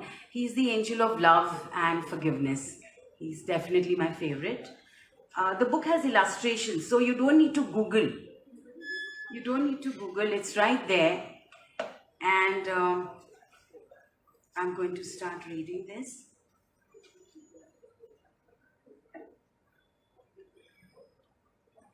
How to call upon Archangel Chamuel. Sit in a comfortable position, either sitting or lying down in a star position. Close your eyes and relax. Empty your mind from daily chores and thoughts. Breathe slowly for a few minutes. Once the process of relaxation is done, visualize the picture of Archangel Chamuel. Let his presence align with your aura and body. Accept the soft, divine, angelic energy. Now, if there's a question, you can say the following prayer. Dear Archangel Chamuel, I call upon you to connect with me and fill my heart with love and compassion. Teach me to forgive and release the past. I pray you to heal my heart from pain and malice of any kind. I seek your blessing to bathe me in the pink light of love, nurturing my heart with empathy. Affirmations for Archangel Chamuel. There mustn't be harsh or fast breathing since you're in a relaxation mode. You can say this aloud or write them down. Whilst you say these affirmations, visualize a dervish dancing with abandon, worshipping the divine, your feet swaying to the song of life. Love is forgiveness. Forgiveness is love. The cool summer breeze touches your soul, radiating it with fuchsia harmony, and 1,000 bird sing a love song in chorus. This must be the secret garden of miracles, you think, as your heart sings along. Now say these affirmations aloud. My mind is free. I forgive and release the past. I choose peace. I'm a plethora of love and forgiveness. Open your eyes and be aware of this new thought process, focusing on healing and enhancing the vibrancy of loving energy in your heart chakra. Thank you. Thank you, Hope you Gayatri, like that. for the healing pink fuchsia light of love. And with that, we say that let health and happiness and hope and healing be there always. Yes, absolutely. Thank you, Smita. Thank you, Vee. Thank you, Urni. Back to you again. Thank you so much. What a calming session this has been, especially for somebody like me. I struggle a lot. I feel there is too much energy that I don't know how to channelize. Thank you for sharing the strength, the calm, the positivity, the hope. Thank you very much. I shall now call on stage the founder of the Women Empowered India Group and the We Literary Community, Smita Bhowmik, to take over and to begin with our poetry sessions. Allow me to formally introduce my sister, Smita. Smita Bhowmik is a poet, artist, and editor, and the founder of the We Literary Community and the founding editor of Jürgen Quest Review. She's the author of 2 poetry collections. As the founder of the Women Empowered Group, she was instrumental in establishing the Kamala Das Poetry Awards in 2018, which have now expanded to include several more awards. Her poems feature in national and international journals. Smita's art, especially the Universe series, was shown in exhibitions in India and abroad, including the Oxford International Art Fair in 2014 and 15. Smita, over to you.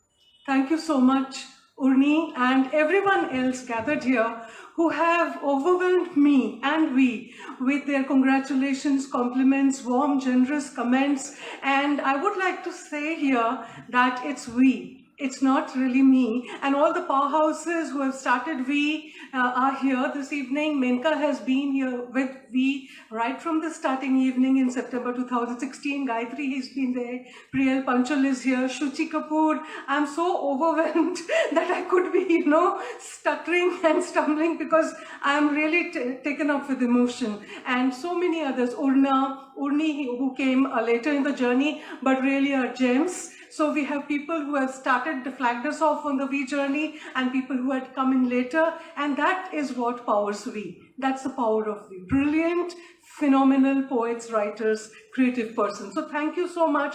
I could be really missing names and I could be making a fool of myself because I'm feeling very overwhelmed, and I'll be missing names. So let me get down to business, which I'm good at, and invite the next panel. And so we have this powerhouse panel, which is starring Menka Shivdasani, Priyal Panchal, Suchita Parekh Mundul, and we shall also, after it is the first set is over, we shall invite some very young and amazing poets who want to join us. So a big hand for them, as well as Menka, Suchita, and Priyal Panchal. Please come over to the stage and let me give very brief introductions.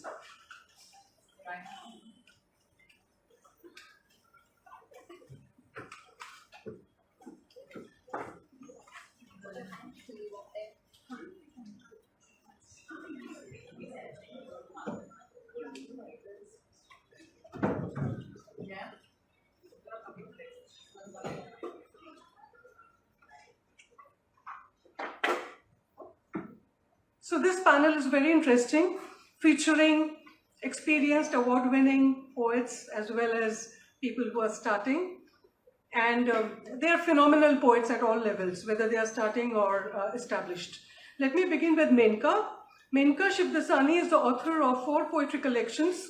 She is a founding member of the Poetry Circle, which began in 1986 in Mumbai. Her poems have been published in numerous journals and anthologies, both in India and abroad.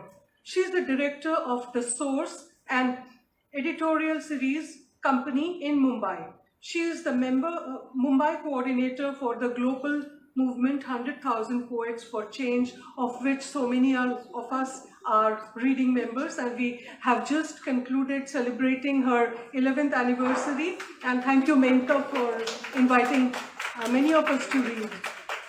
Menka is the recipient of the inaugural V. Eunice D'Souza Poetry Award 2020.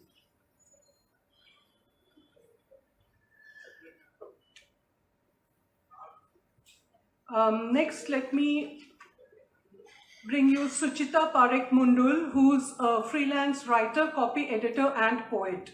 She has worked with magazines and websites, and her articles have appeared in the Swaddle, Femina Times, Internet, Daily O, DNA India, among others. Her poetry has been featured in literary magazines like the Bombay Literary Review, Yugen Quest Review, Outlook India, Sahitya Academy's Indian Literature, News India, Parcham, Visual Verse, and several others. Her poems feature in anthologies like The Well Earned by Hawakal 2022 and international anthologies. She has completed a manuscript of poetry and is working on a second. Welcome, Suchita.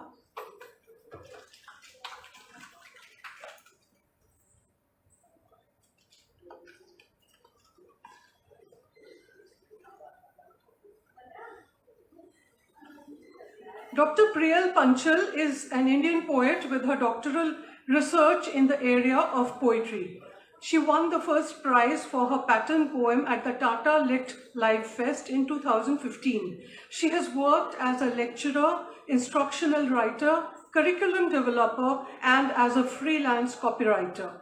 She's currently journeying across the crossroads of life, as she puts it, with poetry by her side, and believes that poetry was, is, and shall always be her destination. Welcome, Priyal.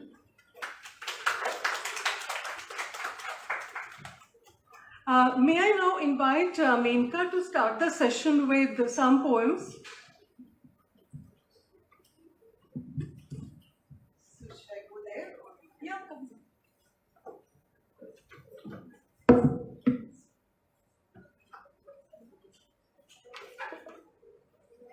First of all, thank you, Smita, for starting this wonderful organization, this very warm and welcoming space.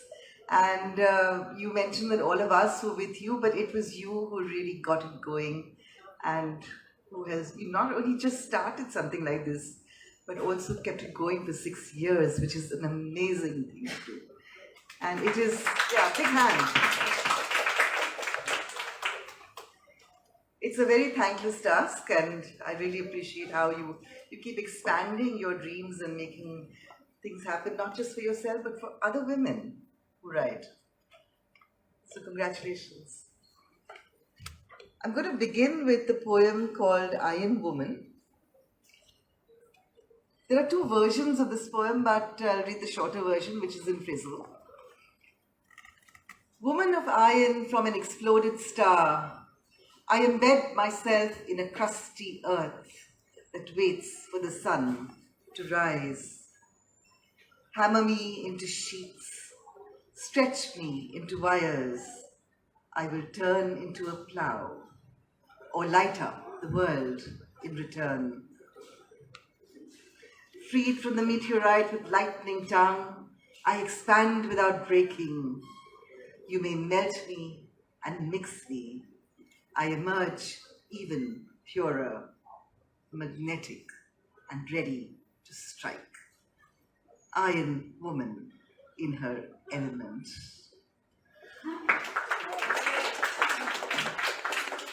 Thank you.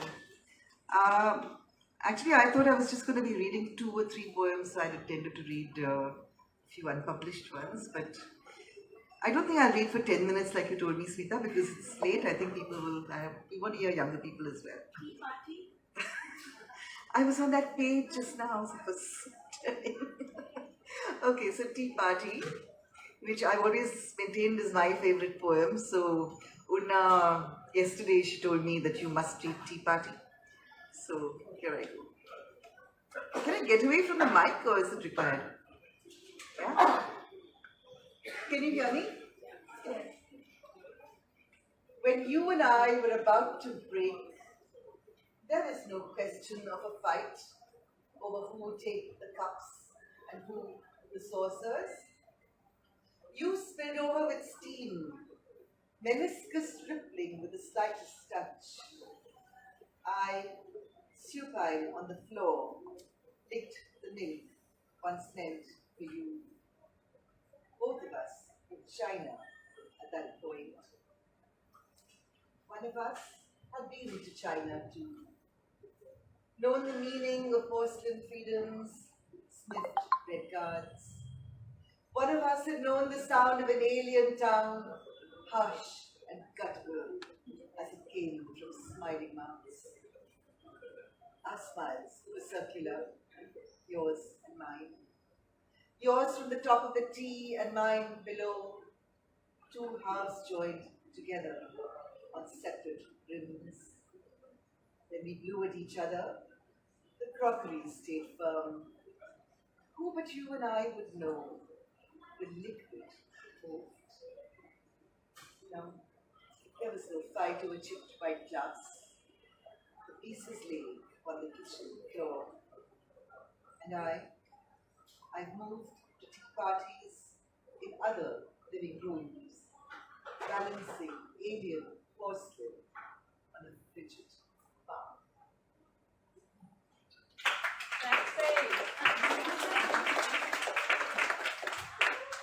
So when I was in my late 20s, I worked in Hong Kong. And I'd gone to this Lantau Island. I'm sorry, I'm backing you guys. So, Lantau Island in Hong Kong, where they were then building what was the largest Buddha statue. And I was sitting on this island watching the scenery, watching the hills. It was very beautiful experience. And at that time, I wrote this poem. It's called At Poland, Lantau. In the monastery to which I do not belong, high in the clouds where Buddha smiles, a strange, ferocious statue looks down on me as the joss sticks lose themselves. A shaven monk, going out of his mind, slings a careless arm around me, and I wonder what it's like to make love to a monk. Wonder what it's like to make love to you again. And you, the God who did not belong to me, have come back like a prayer wheel, and slowly the thudding begins, drumming out from the heart into the monastery of my mind. Tourist voices bulldoze through stone, high on the monastery where clouds converse, before silence is spread like joss stick ash, leaving their fragrance behind. Were you the Buddha I used to know? Why then did you teach discontent? The eightfold path we walked together was so full of thorns and sediment. Where are you now, as the aliens pass? Are you gently rotating away? And will you come back to this monastery? Teach me how to pray.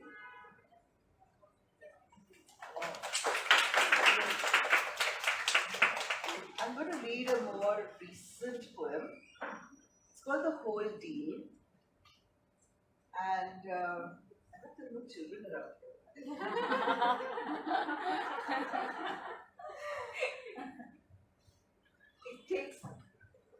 It takes much to be empowered.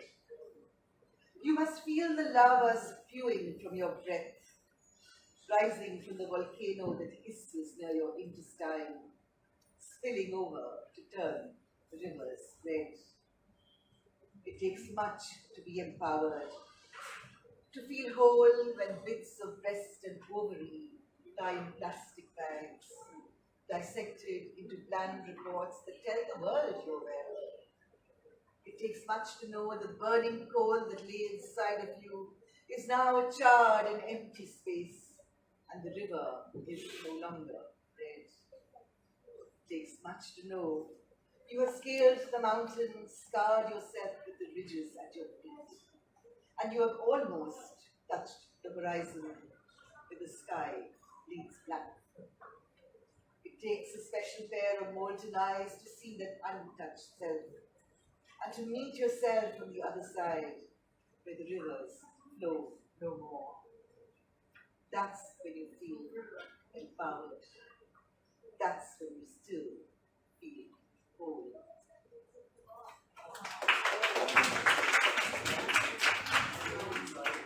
Okay, I'm going to read a poem from my first book. I'm sorry, I'm just going through and see whatever comes up on the page. So. Spring cleaning. This is my version of a love poem. Gayatri is laughing. That was your skull on the bottom shelf, staring socketless at my ankle. It was a surprise find among those bunches of old clothes. Once, I would have screamed. Now I've learned to discard what doesn't fit, and especially all that's ugly. Carelessly draped on a hanger, I found an arm leaning bonily towards the perfumes. In another corner, a dislocated knee. Did you run away so fast you broke your leg? I wish you'd wipe that foolish, toothless grin off your stupid face. You needn't be embarrassed about letting me down. Other men have to, and they didn't disintegrate like you. What the hell does one do with human remains? Should I put them in the wastebasket and let the sweeper see? Or struggling under the weight, dump a gunny bag off the beach? You really are a nuisance turning up on a lethargic Sunday. Now go away. When I want to say hello, I'd rather walk up the graveyard with a sweet-smelling bunch of flowers, look sad, and pretend you are still below the earth.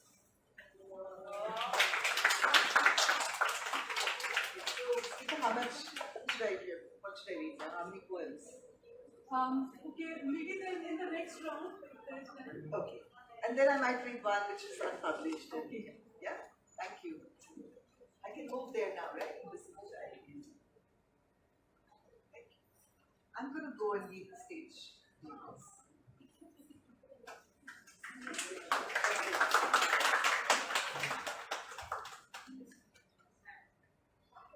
Listening to Menka's poems is like passing through a whirlwind. Yeah, so.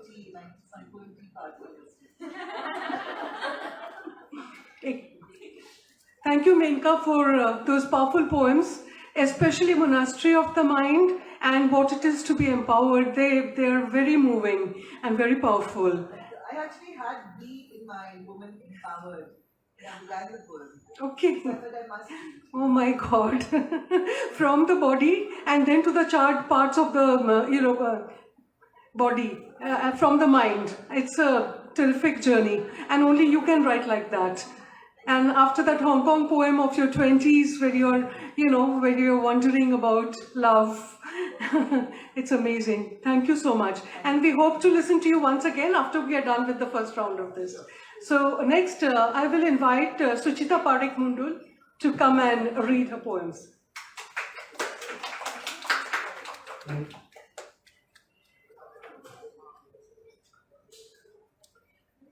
just going to jump right into it. The first poem is called Anthem. When trees bloom, better? When trees bloom, they emit a collective scream in sunlight. Their spring shrieks and petaled hysteria confirm they don't grow garden variety flowers. Their blossoms are symptoms of madness, of wildness rooted in lacerated tongues that have seen more than revealed, that fill your sky with revolution. This unfolding isn't a hallucination, it's an anthem. I'll move on to the next one. Thank you. It's called My Mother Still Is. My mother still is, but what when she shifts from sand to the water of memories? Will waves roll over me with embalming fluid after her chest turns to rock? Will they insist over and again that she once was grass? Will I be overcome when I hear her in the birds on the sill? When my mother becomes the soil of my lungs, what then? The answer is, lasso yourself to the sun, let it drag you upwards and down, and remember to breathe.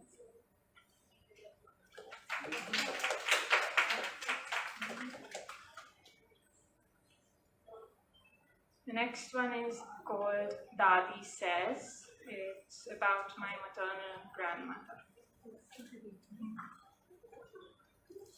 Dadi says you should wear grief like an heirloom sari, sparingly, with care. She doesn't count the colourless muslin that shrouds her with widowhood. She doesn't see the translucent existence, her pallu of memories swishing closer and away.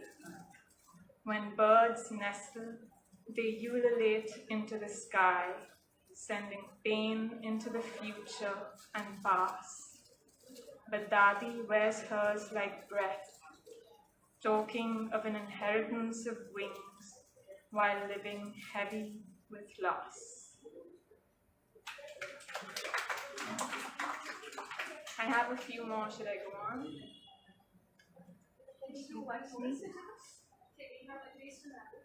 Okay. I've got a few more, so let me know when to stop. This next one is, it was published in Outlook India earlier this year. It's called Explode.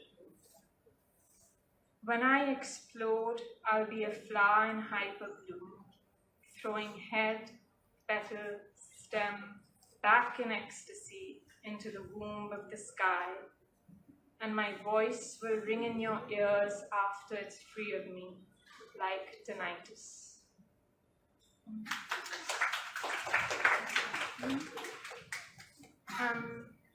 These next few were published in Yugen Quest Review, and some of my favorites. The first one's called Wisteria.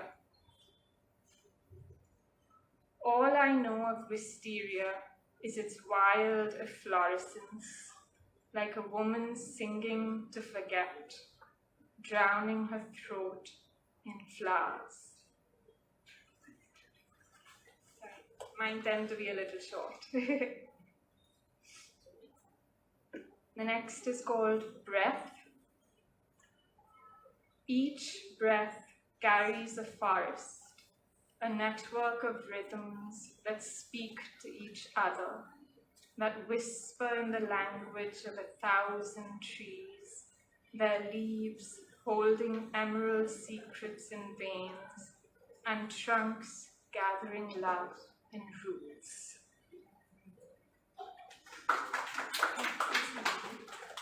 And the last of this set, it's called swimming. When you swim, you split yourself in two, like a dream that's part water, part air. You glide through swell and fall with the silence of prayer, conversing in the tongue of breath and waves.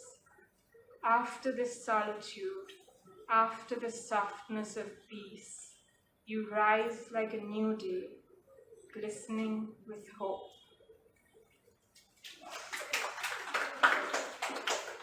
Can I read one more? Okay, this is a short prose poem. It was included in the well-earned the anthology that was published by Tawakal earlier this year, edited by Kirti Sengupta. The poem is called The Apartment, remembering Virginia Woolf's A Room of One's Own. The apartment. This is a cozy studio with lightweight furniture. Everything you see has been purchased at the touch of a screen. There's a portable plastic cupboard. It was bought online too, delivered and assembled in smooth succession. I can easily store years' worth of thoughts in these plastic drawers, pile up ideas on this nesting table, and sit on this elegant leatherette armchair as I think of more. It's ideal for deep reveries. The place is small but independent, free of interruption. My voice enjoys free reign over these styles. Each one is a cartographer's canvas, buried with sensory memories. Walking from one end to the other is a journey rich with experience. The flat appears tiny, but the cubic area is life. Thank you. I'm done with this set.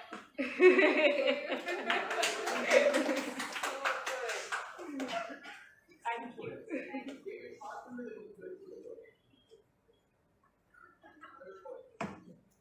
Thank you very much, Suchita, for your startling and ravishing poetry. And I hope you have got over your stage fright. For absolutely no reason, you are so perfect. Thank you. And next we have Priyal Panchal. Please come and read. Can I read from here? The only reason if I go behind the podium, I might not be seen at all at my height.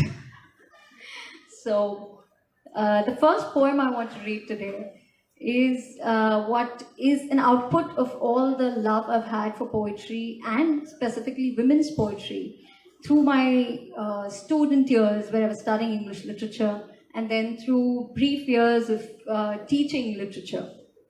So it's titled A Crash Course in Understanding Women's Poetry. I searched for a room of my own and he thought I was happy staying without him. I searched for a language of my own and he thought I wouldn't speak to him anymore. I searched for my passion and he thought I wouldn't love him anymore. I searched for my professionalism and he thought I wouldn't do things for him now. I searched for my rights and he thought I was enlisting his duties. I searched for my voice and he thought I was going to speak against him. I searched for my comfort and he thought I wouldn't comfort him now. I searched for my education and he thought I was asking for his book. I searched for a new me and he thought I wanted to be his. I searched for my satiety, and he thought I wanted to eat him. I searched for my period, and he thought I wanted a full stop to something. I searched for my children, and he thought I was bored with him. I searched for my family, and he thought I was made of all but him. I considered an S before he, acknowledging the heterogeneity in the community. And he said that it was a she who brought him up to be he. She lost a son and he won his wife's heart. I thought he was different than others. Again, acknowledging the heterogeneity in the community. But he proved if he couldn't be his mother's, he couldn't be anybody other's. I searched for my pitcher, and he thought by throwing stones he could get a sip. I searched for my scarf, and he thought I wanted his overcoat. I searched for my lipstick, and he thought he had found his prophet. I searched for my sari, and he thought I wanted to do tip tip barsa pani. I searched for my shoe, and he thought I was going to hit it on his head. I searched for my chair, and he thought I was stealing his hair. I searched for my words, and he thought I waited for him to mansplain. I searched for my freedom, and he thought I called hell upon his dukedom. I searched for my God, and he said it was he, not she. I searched for my girls, and he thought we weren't humanist anymore. I searched for my curls, and he thought I got to be straight. I searched for my identity, and he thought I needed his pity. I searched for my shadow, and he thought he lost his bone. I searched and searched for love, respect, and empathy, and it was he who felt empty. I searched for variety, and he thought I did it mistakenly. I found myself a poem to read, and he critiqued. I found power in poetry, and he saw a depiction of him. I said the poem is about me, and he argued it was not his autobiography. I kept quiet, and louder he screamed. I and he, I and she, I for me, I for we, I for intolerant, ignorant idiot, but I also for insight, and I bring I insight in my poetry. Thank you. There's one more I would like to read.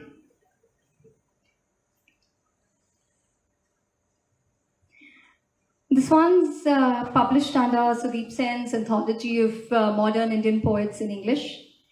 It's called Diasporic Daughters. Her freely flowing feelings were fenced promptly. Borders were drawn around the things she loved. Parameters of her territory were put down briefly. New areas were allocated. Old terrains relocated. Maps of manners, directions of do's and don'ts, all laid out. But all this cartography could only deny the realms of geography. Each space was her to occupy in memory. Leaving the comfort of homely couch, she was ready to cross new frontiers. Displaced, she felt, sailing towards a faintly visible place at the horizon. Home? It is a space of possibilities, suspended beneath the silhouettes of promises, caught between the joy of fresh bonds and the new host land, and the amnesia of the homeland left behind. She existed in a heightened state of internal exile, but the word exile is a taboo. They call it various things. Sometimes they call it marriage too. Thank you. The next one featured in Eugene Quest, thanks to Smita Di. And it probably gave me the inspiration to further go on and write, because as Smita Di says, I was there right since 2016, but that time I was just a literature student who had written some poems but never published anything anywhere, never sent it even for any magazines or anything. But I think We was what, told me that I could do it. And as so many people today have said it, Smita Di was the one who gave that push. I would agree with Somrita and with so many others who said that. Even Nisha was saying that. So she is that angel, who brings out the best in you. Thank you so much, Smita Di. So this poem is titled Absorbificient, and it is basically the experience of any poet who writes. An ink-kissed author has fewer things to bother. Some things mandatory, while some come in handy. An inkpot of ideas, a nib of words, a flow of emotions. Blue, green, red, purplish, black, dark, grey, insolvent. A rhythmic flick of fingers, tuning a thought that lingers. An unclenching fist and an unquenchable thirst. An unrestricted burst of poetry oozing out of every blob that stains, remains, claims, conquers, remembers, and reminds of some moment pushed behind by time, yet served fresh again by mind, plated with a pinch of perspective, and forked to help roll it complete, before it gets chewed onto endlessly, only until it is out in ink, a gush of waters, ultimately set free, breaking stony belief, turning the direction of thoughts, regurgitating a pearl of wisdom from the very bottom, raising the self above, a selfie of insights, to see the other side, wear another skin, and be re-attired from within. An ornamented pearl, then embellishing the sense of selflessness, soaked in ink, for the love of ink, an ink-kissed author estranges self to solicit solitude in turn. Thank you. That's all of what I've got for the evening. Thank you. Thank you for having me here, Smita Di. Thank you very much, Priyal, for your powerful poems and how you have grown in the past 6 years. It's a journey, right, of evolution and growing up. So thank you very much. More power to you. And thanks to We. Yeah, thanks to We. And We is everyone. So it's you. Yeah, okay. So now we come to the final two panels. The first one is Chanakya Niti by Dr. Pillai. And after that, we have young poets going to read, very young and very new, and some of us also, hosts, will be reading with them. So may I invite now Dr. Pillai to take the stage.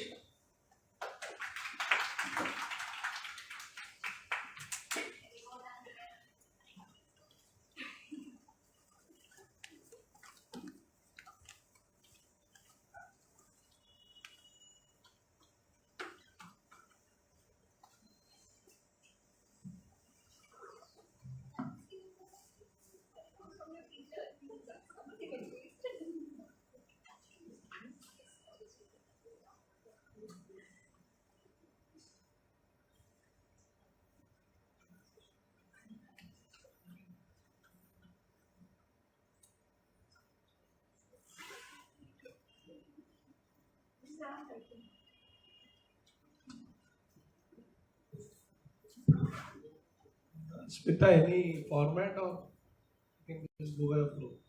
I'll keep it short because, and that's why if you look at even the highest mathematical formulas were written in poetry formats.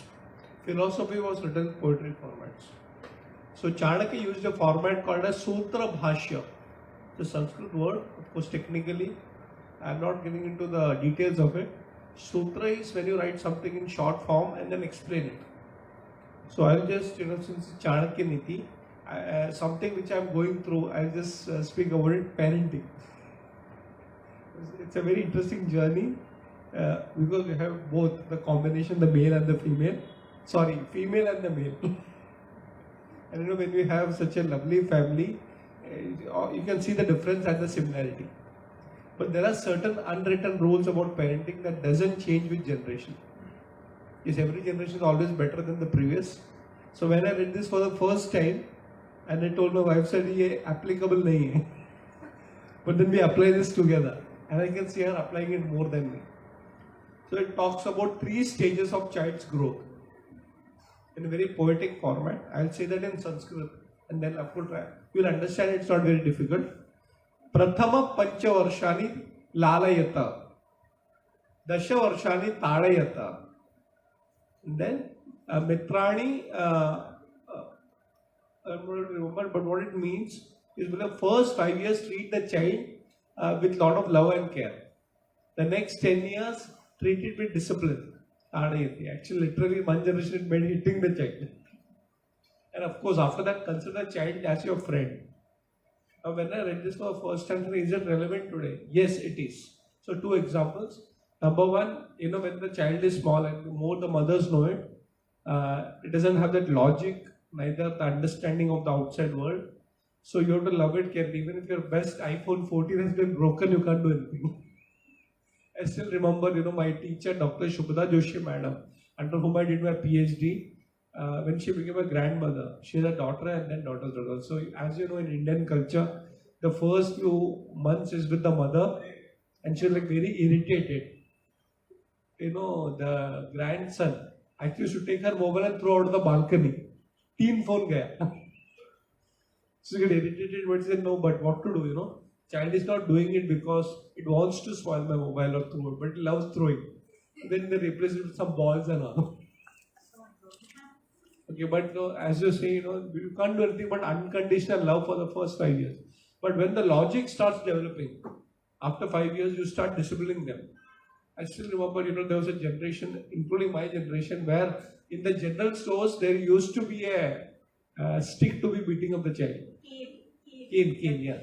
In fact, since we are Malayalis, we should call chural vadi. That's a technical term in Malayalam. Chural means it was a very good cane where you will get hit, you'll have some marks, but blood will not come out. But that was the kind of a generation. I still have one of the photographs. Father was beating me and somebody took a photograph. That hotshot camera. We never had mobiles during those days. But the idea of Chanakya student is not about hitting, because that's a crime also in one extent. But the reality is that you have to tell the child what is right and wrong. And if you don't correct them, it becomes a problem. But after 15 years, you consider the child equal to you. So I think it's so nicely, it's gone into my mind so much that I've always believed that, we need to somewhere understand the principles of parenting and change it with the time. Of course, I never beat my children physically, but it's very important to logically make them understand what is right and wrong. So I'll just try and tell one more from Chanakya Niti. And that is very powerful sutra again from what is called the Artha Shastra of Chanakya. And it's called the guiding principle for leadership or governance. Again, very simple but very profound. Praja sukhe sukham rajnyaha prajanam cha hite hitam. Natma priyam hitam rajnyaha prajanam cha hite hitam. So if you look at 2 words come again and again. One is called Sukha and Hita. And Chanakya is training leaders. And he was a leadership guru, Raja Guru as we say, Chandragupta Maurya and all those. And even today we glorify his teachings. But I say don't glorify, because we Indians have a problem of glorifying the past a lot. Please understand the relevance in today's context. So he says what kind of a leader should be, what should be his or her philosophy. I don't think leadership should be ever judged by gender. In fact, India is the only culture in the world where we have incorporated transgender also. Sanskrit language, you may know, actually has got the 3rd gender also. Purusha Linga, Strilinga and Napusaka Linga. So it doesn't matter whether you are a corporate leader or a bureaucrat or an academic leader. So he says, Praja ke sukh mein, the people whom you are governing, in their happiness is your happiness. But very, very subtle difference, very powerful word. Praja sukhe sukham rajnyaha, prajanam cha hite hitam. So there is a different word it talks about, it's called hita. Hita is not sukha.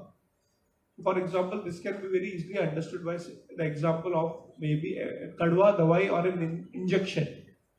Injection is not sukhakari, it's painful, but it is hitakari. It gives you the benefit that is required.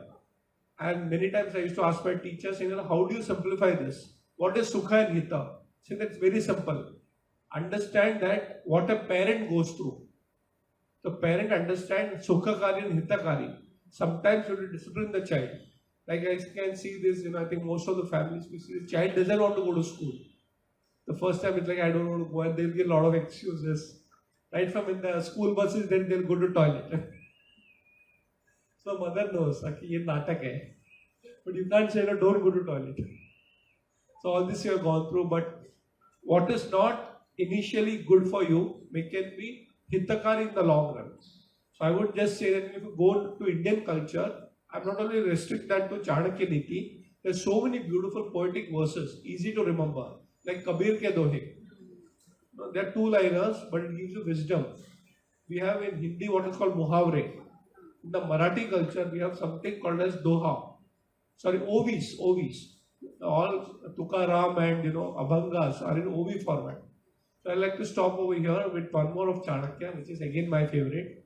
He can teach you the whole governance in 2 lines. And this is what I've been doing, training programs. I made a living out of it. I've written a book also on that. One single line. Poetically also, we have actually made a movie out of it. So it says, Swami Amatya Janapada Durga Kosha Danda Mitrani Prakriteyaha. So 2-3 times Rasta Marlo. And what is that? Saying that 7 things coming together makes a kingdom a great kingdom. We're all in a country or a kingdom. What are the 7 things? Swami. You need to have a good leader, he or she. But only leader cannot run the organization or the country. Amatya, the Mantri Parishad. Janapada, that is the Praja. So you need to have a king, good ministers, but you should also have people in the kingdom. Otherwise everybody is leaving. Durga, infrastructure. The olden days there were fortified cities. Like Bombay was actually a fortified city. That's why in South Bombay we have fort.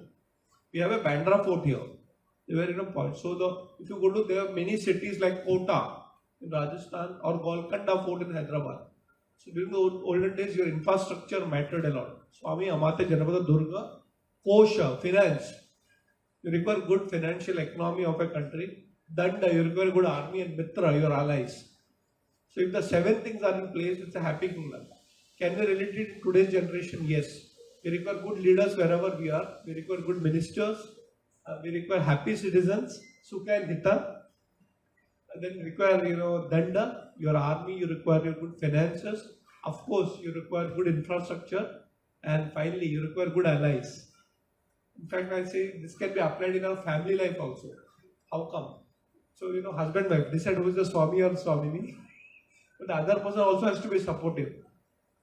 So, Swami, Janapada, we require children also. And in India, the children are not just biological, they are actually continuity of a knowledge culture. It's a very interesting thing Chanakya speaks about. And we always say this, that if there is something in your genes, it will come out one day. You are what your family is. Only it's a matter of time. So your children actually are not just biological, that okay, but they carry forward the tradition. In fact, in Aitri Upanishad, it is very clearly stated. A person's life is complete when he or she becomes a grandparent. I was trying to understand the logic behind it. They said knowledge always skips one generation. So why are grandparents and grandchildren close to each other? Because they have a common enemy in between. So that the whole joke about we find this that that knowledge can do. Swami Amatya Janapada. So children are a requirement as a family or a culture. Durga, we require good infrastructure in a family, good house, safe, etc. Not only aesthetically beautiful, but also safety-wise. Kosha, घर के सारे झगड़े वहीं से शुरू होते हैं. But we have to sort it out. Whatever minimum is required. Danda, you require support systems. Even in domestic help is important. And Mitra, your neighbors. So if you have a happy family, all the 7 are included. So I think all our scriptures have been written in poetic format. You have the ability to decode it and interpret it or reinterpret it in your way. So I think please read poems, be a poet yourself. I think that's our agenda. And we, I include myself, huh? My mother called me Radha. And the second half is Krishna. Thank you so much. Thank you, Smita. You did wonderful. If you have any questions, otherwise I think we should go to the last part.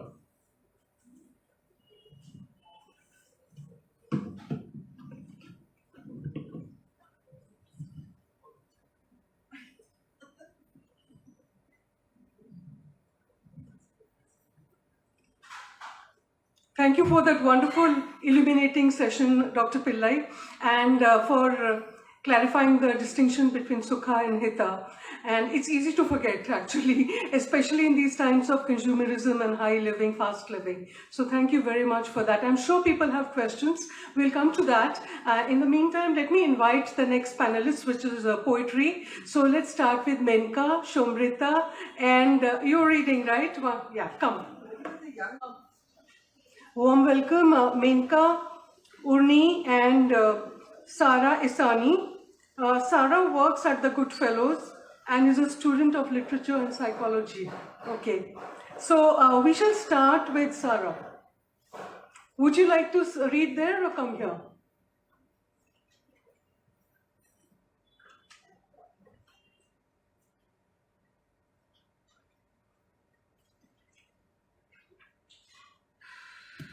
Hi. So,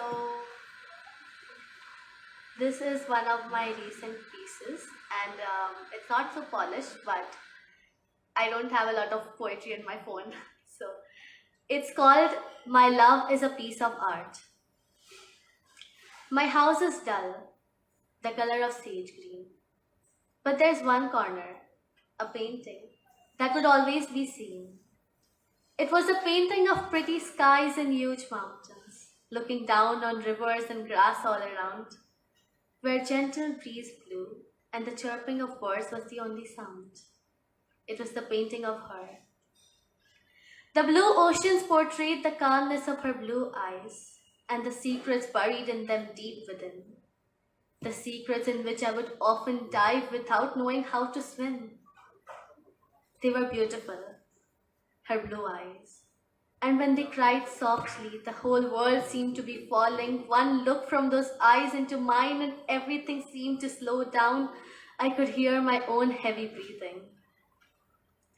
The fierce mountains portrayed her emotions. They were strong.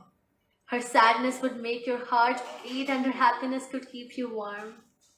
Her rage could tear the skies apart. She was strong, beautiful, and stood tall. She could either calm hellfire or raise a storm. The roses portrayed her beautiful lips that when touched mine it was apocalypse. And the thorns that pricked were her words. They were wicked, they were mean, but I still followed her, worshipped her even for the goddess she was, because I saw through the vulnerability she locked away, and there was no kinder person I had ever seen. The little hut, the home, was the comfort I found in her arms, and in her presence itself. I fought every day with myself. Living made me feel exhausted, but she would provide me with a few seconds of calmness, of peace. I would lie down in her laps. She would read to me poetry, and my trembling hands that hid in my pockets would be at ease. And the beautiful stars, hanging like tiny dots, they were once beautiful souls, with so much love to give, just like she gave to me. She's now one of them. Merely a twinkling star. She was once alive, she was once loved, and she was once more than just a painting. She has gone. She seems to be lost forever. But I can't accept her absence. I still keep waiting. And finally, the dark skies resemble the darkness that followed after in my life. Every night I found myself standing in the kitchen with either a rope or a knife. But I live through this curse. I fight to stay alive for as long as I can for you, because I wish to keep this painting alive. I won't let this burn to ashes too. The darkness is the emptiness that fills my life, fills my home, trapped inside my sage green walls. The darkness that starts inside me and ends at this painting, ends at you. We watch each other from a distance that's disheartening, but I know we will get through. I'll keep it safe. I'll keep it alive. This painting of you. I guess I won't take a lot of time, but I'd also like to say how wonderful this session is and how much inspiration I've got from each and every one of you here tonight. This is amazing. Thank you so much.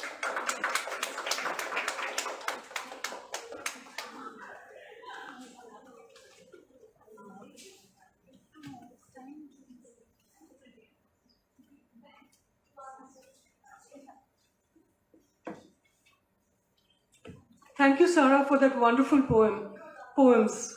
Absolutely wonderful. And I hope you join us for future sessions also.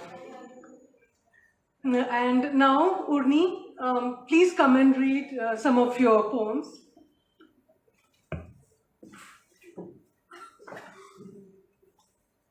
Thank you, Smita, but I also understand it's getting close to dinner time and Diwali shopping time, so I will keep it very brief. And obviously that also helps the bookstore and my publishers. You can just pick up the books. Okay, this one's called Paris, 1968, and I'll begin by quoting Antoine de Saint-Exupéry from one of our favorite French classics, The Little Prince, where he writes, Aimer, ce n'est pas se regarder l'un l'autre, se regarder ensemble dans les mêmes directions. To love is not to look at each other, but to look together in the same direction. Paris, 1968. No. Not as far back as the Victorian times, their morality would make no room for you and me, us. Not the Renaissance either. They hunted down women, women wild, women fertile, women who dared to laugh, women who wore red, and burnt us at the stake. Can we not return to the Paris of 1968? La ville de la rébellion et de désirs, the city of rebellions and desires. Busy cafes, shots of espresso, the sun on our skin, my soft chiffon summer dress, cherry lips, dark glasses. Your white shirt, open at the chest in a garter belt, our ink-stained fingers playing with pressed peonies peeping out of leather-bound notebooks. Tabloids, glossy French women on covers of naked magazines, a long, thin cigarette resting casually between your fingers. The brazen wind cooling off the last beads of sweat on my neck. People walking past our little table on the sidewalk, laughing, holding hands, kissing, lying on a green park bench under the blue sky, reading, dancing to light jazz rhythms playing on the street. On their lips, hymns of passion. On their bodies, diacritics of longing. As the summer air carries smells of a brewing revolution and hip flasks of sweet Trevo Pinot de Charente, a city where our love would demand no reason. A city ruled by the heart and the cock and the cunt and the honesty of desire. A city where we are not old and young, man and girl, woman and boy, man and man, girl, white or brown, or trapped by any other definition, but simply two people, two bodies on fire, willing to burn for desire. Thank you.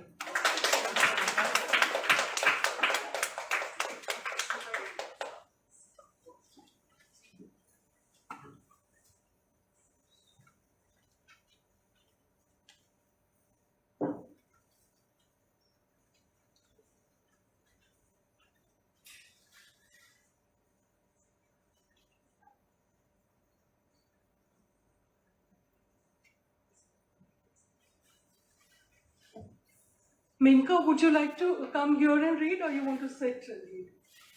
Stand here and read. Yeah.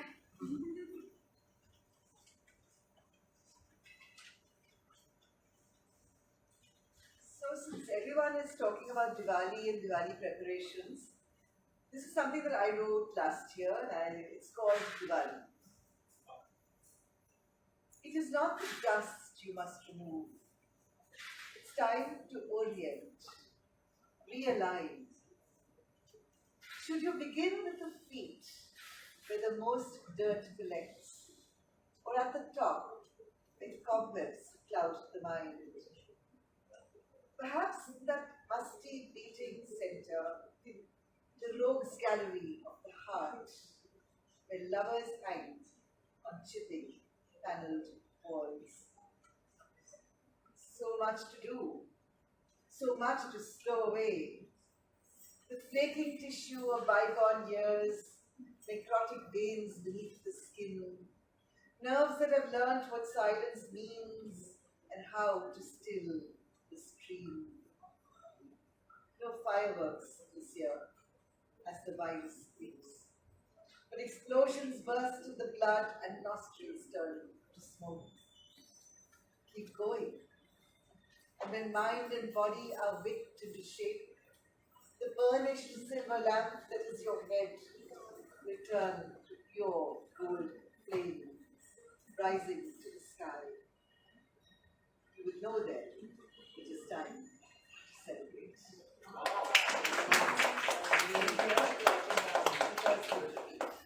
Thank you so much. Thank you. So it's been a pleasure. Damaged something? Oh, one wouldn't know. But thank you so much, Menka. Always a pleasure to be in the same room as you, to hear you, to read your works. Surprisingly, we are running out of time, and this is a surprise for me because I always lose track of time when we are in a poetry mehfil, poetry adda. So we have about 5 minutes to wrap up, and I'm wondering, Paramita, Urna, Gayatri, if you would like to read something very short for us. Would you, yeah, okay. So we can have each of you come up in quick succession then.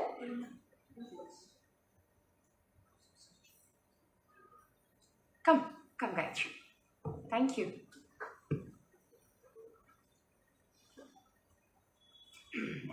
Siddhartha, when the skies speak to you in between their astral talks, the arcane lotus opens its petals little by little. Amid the muddy waters of the Ganga, reassuring its nature to survive in distress, blooming and reblooming out of nothingness in delicate tenacity every morning. Have you noticed how the seeds resemble the evil eye, harboring the idea of rebirth, plumbing out minds with the joy of a new life? Have you noticed the magic? Come, touch the white petals glistening with dew, teaching us silently, all illusion is not illusion. You see the divine when you see him. Meditate in silence for a few minutes. Withhold the need for attachment. Soak in the sublimeness of its essence, akin to the silent Buddha. Thank you.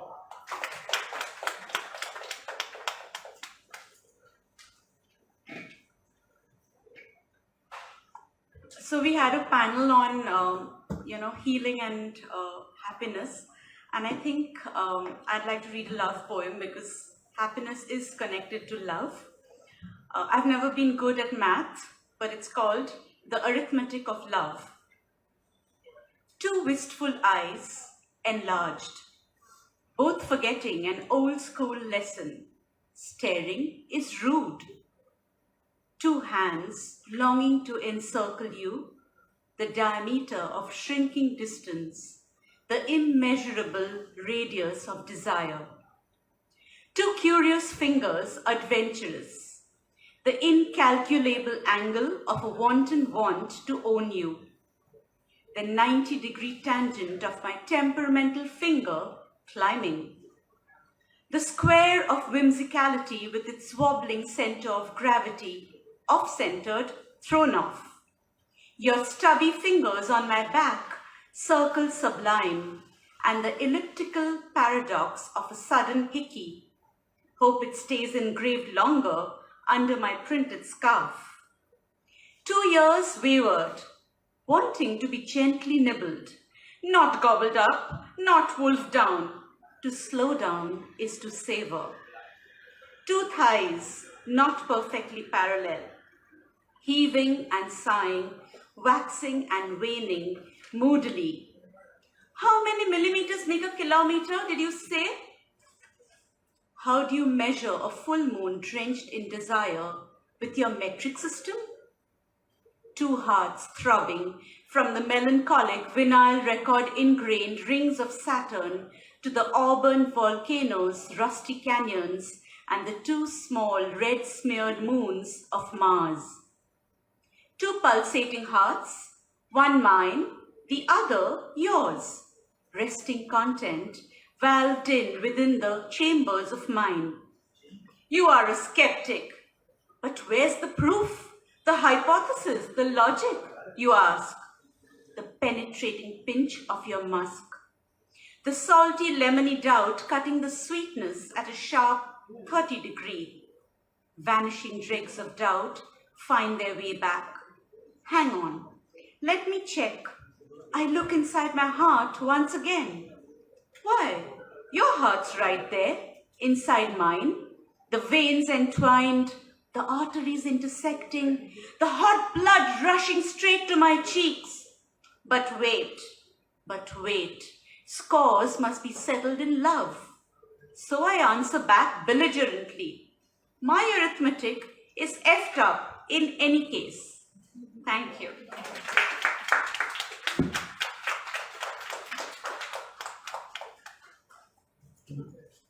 Like Urna said, we had this lovely panel discussion on happiness and healing. And I feel if we keep the child in us alive, we are very happy. You know, we tend to be happy, and so this is a poem of mine. Keep the child in you alive. It's talking to every child in us, like children as well as the child in you all. Oh my child, oh my dearest, keep the child in you alive always. Keep the sparkle in your eyes, glowing always. Life is made of little things. They become great with our excitement. Life is made of dull things. They become radiant with our astonishment. A little kingfisher on a tree, what use of its beauty if we didn't see? A rainbow across the sky, what use if it didn't make our spirits high? The first shower of rain, if you don't splash in the puddle, it goes in vain. The song of the nightingale in the night brings spring in our stride and thoughts all right. Making a sandcastle on the beach makes a seaside vacation so rich. Wallowing and rolling in the snow is happiness more than you know. In the evening sky, the radiant sun's glow, the clouds floating peacefully all in a row. If you do not enjoy it, if you do not feel the joy, nature becomes dull, it becomes a rusted toy. Everything in nature is so nice. Being happy with little things is no vice.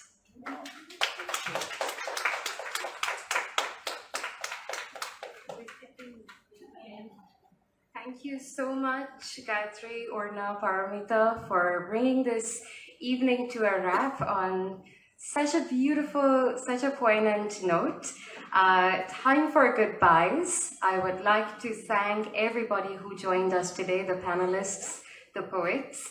Smita's at the back, and unfortunately her poem is on the device that is live streaming us.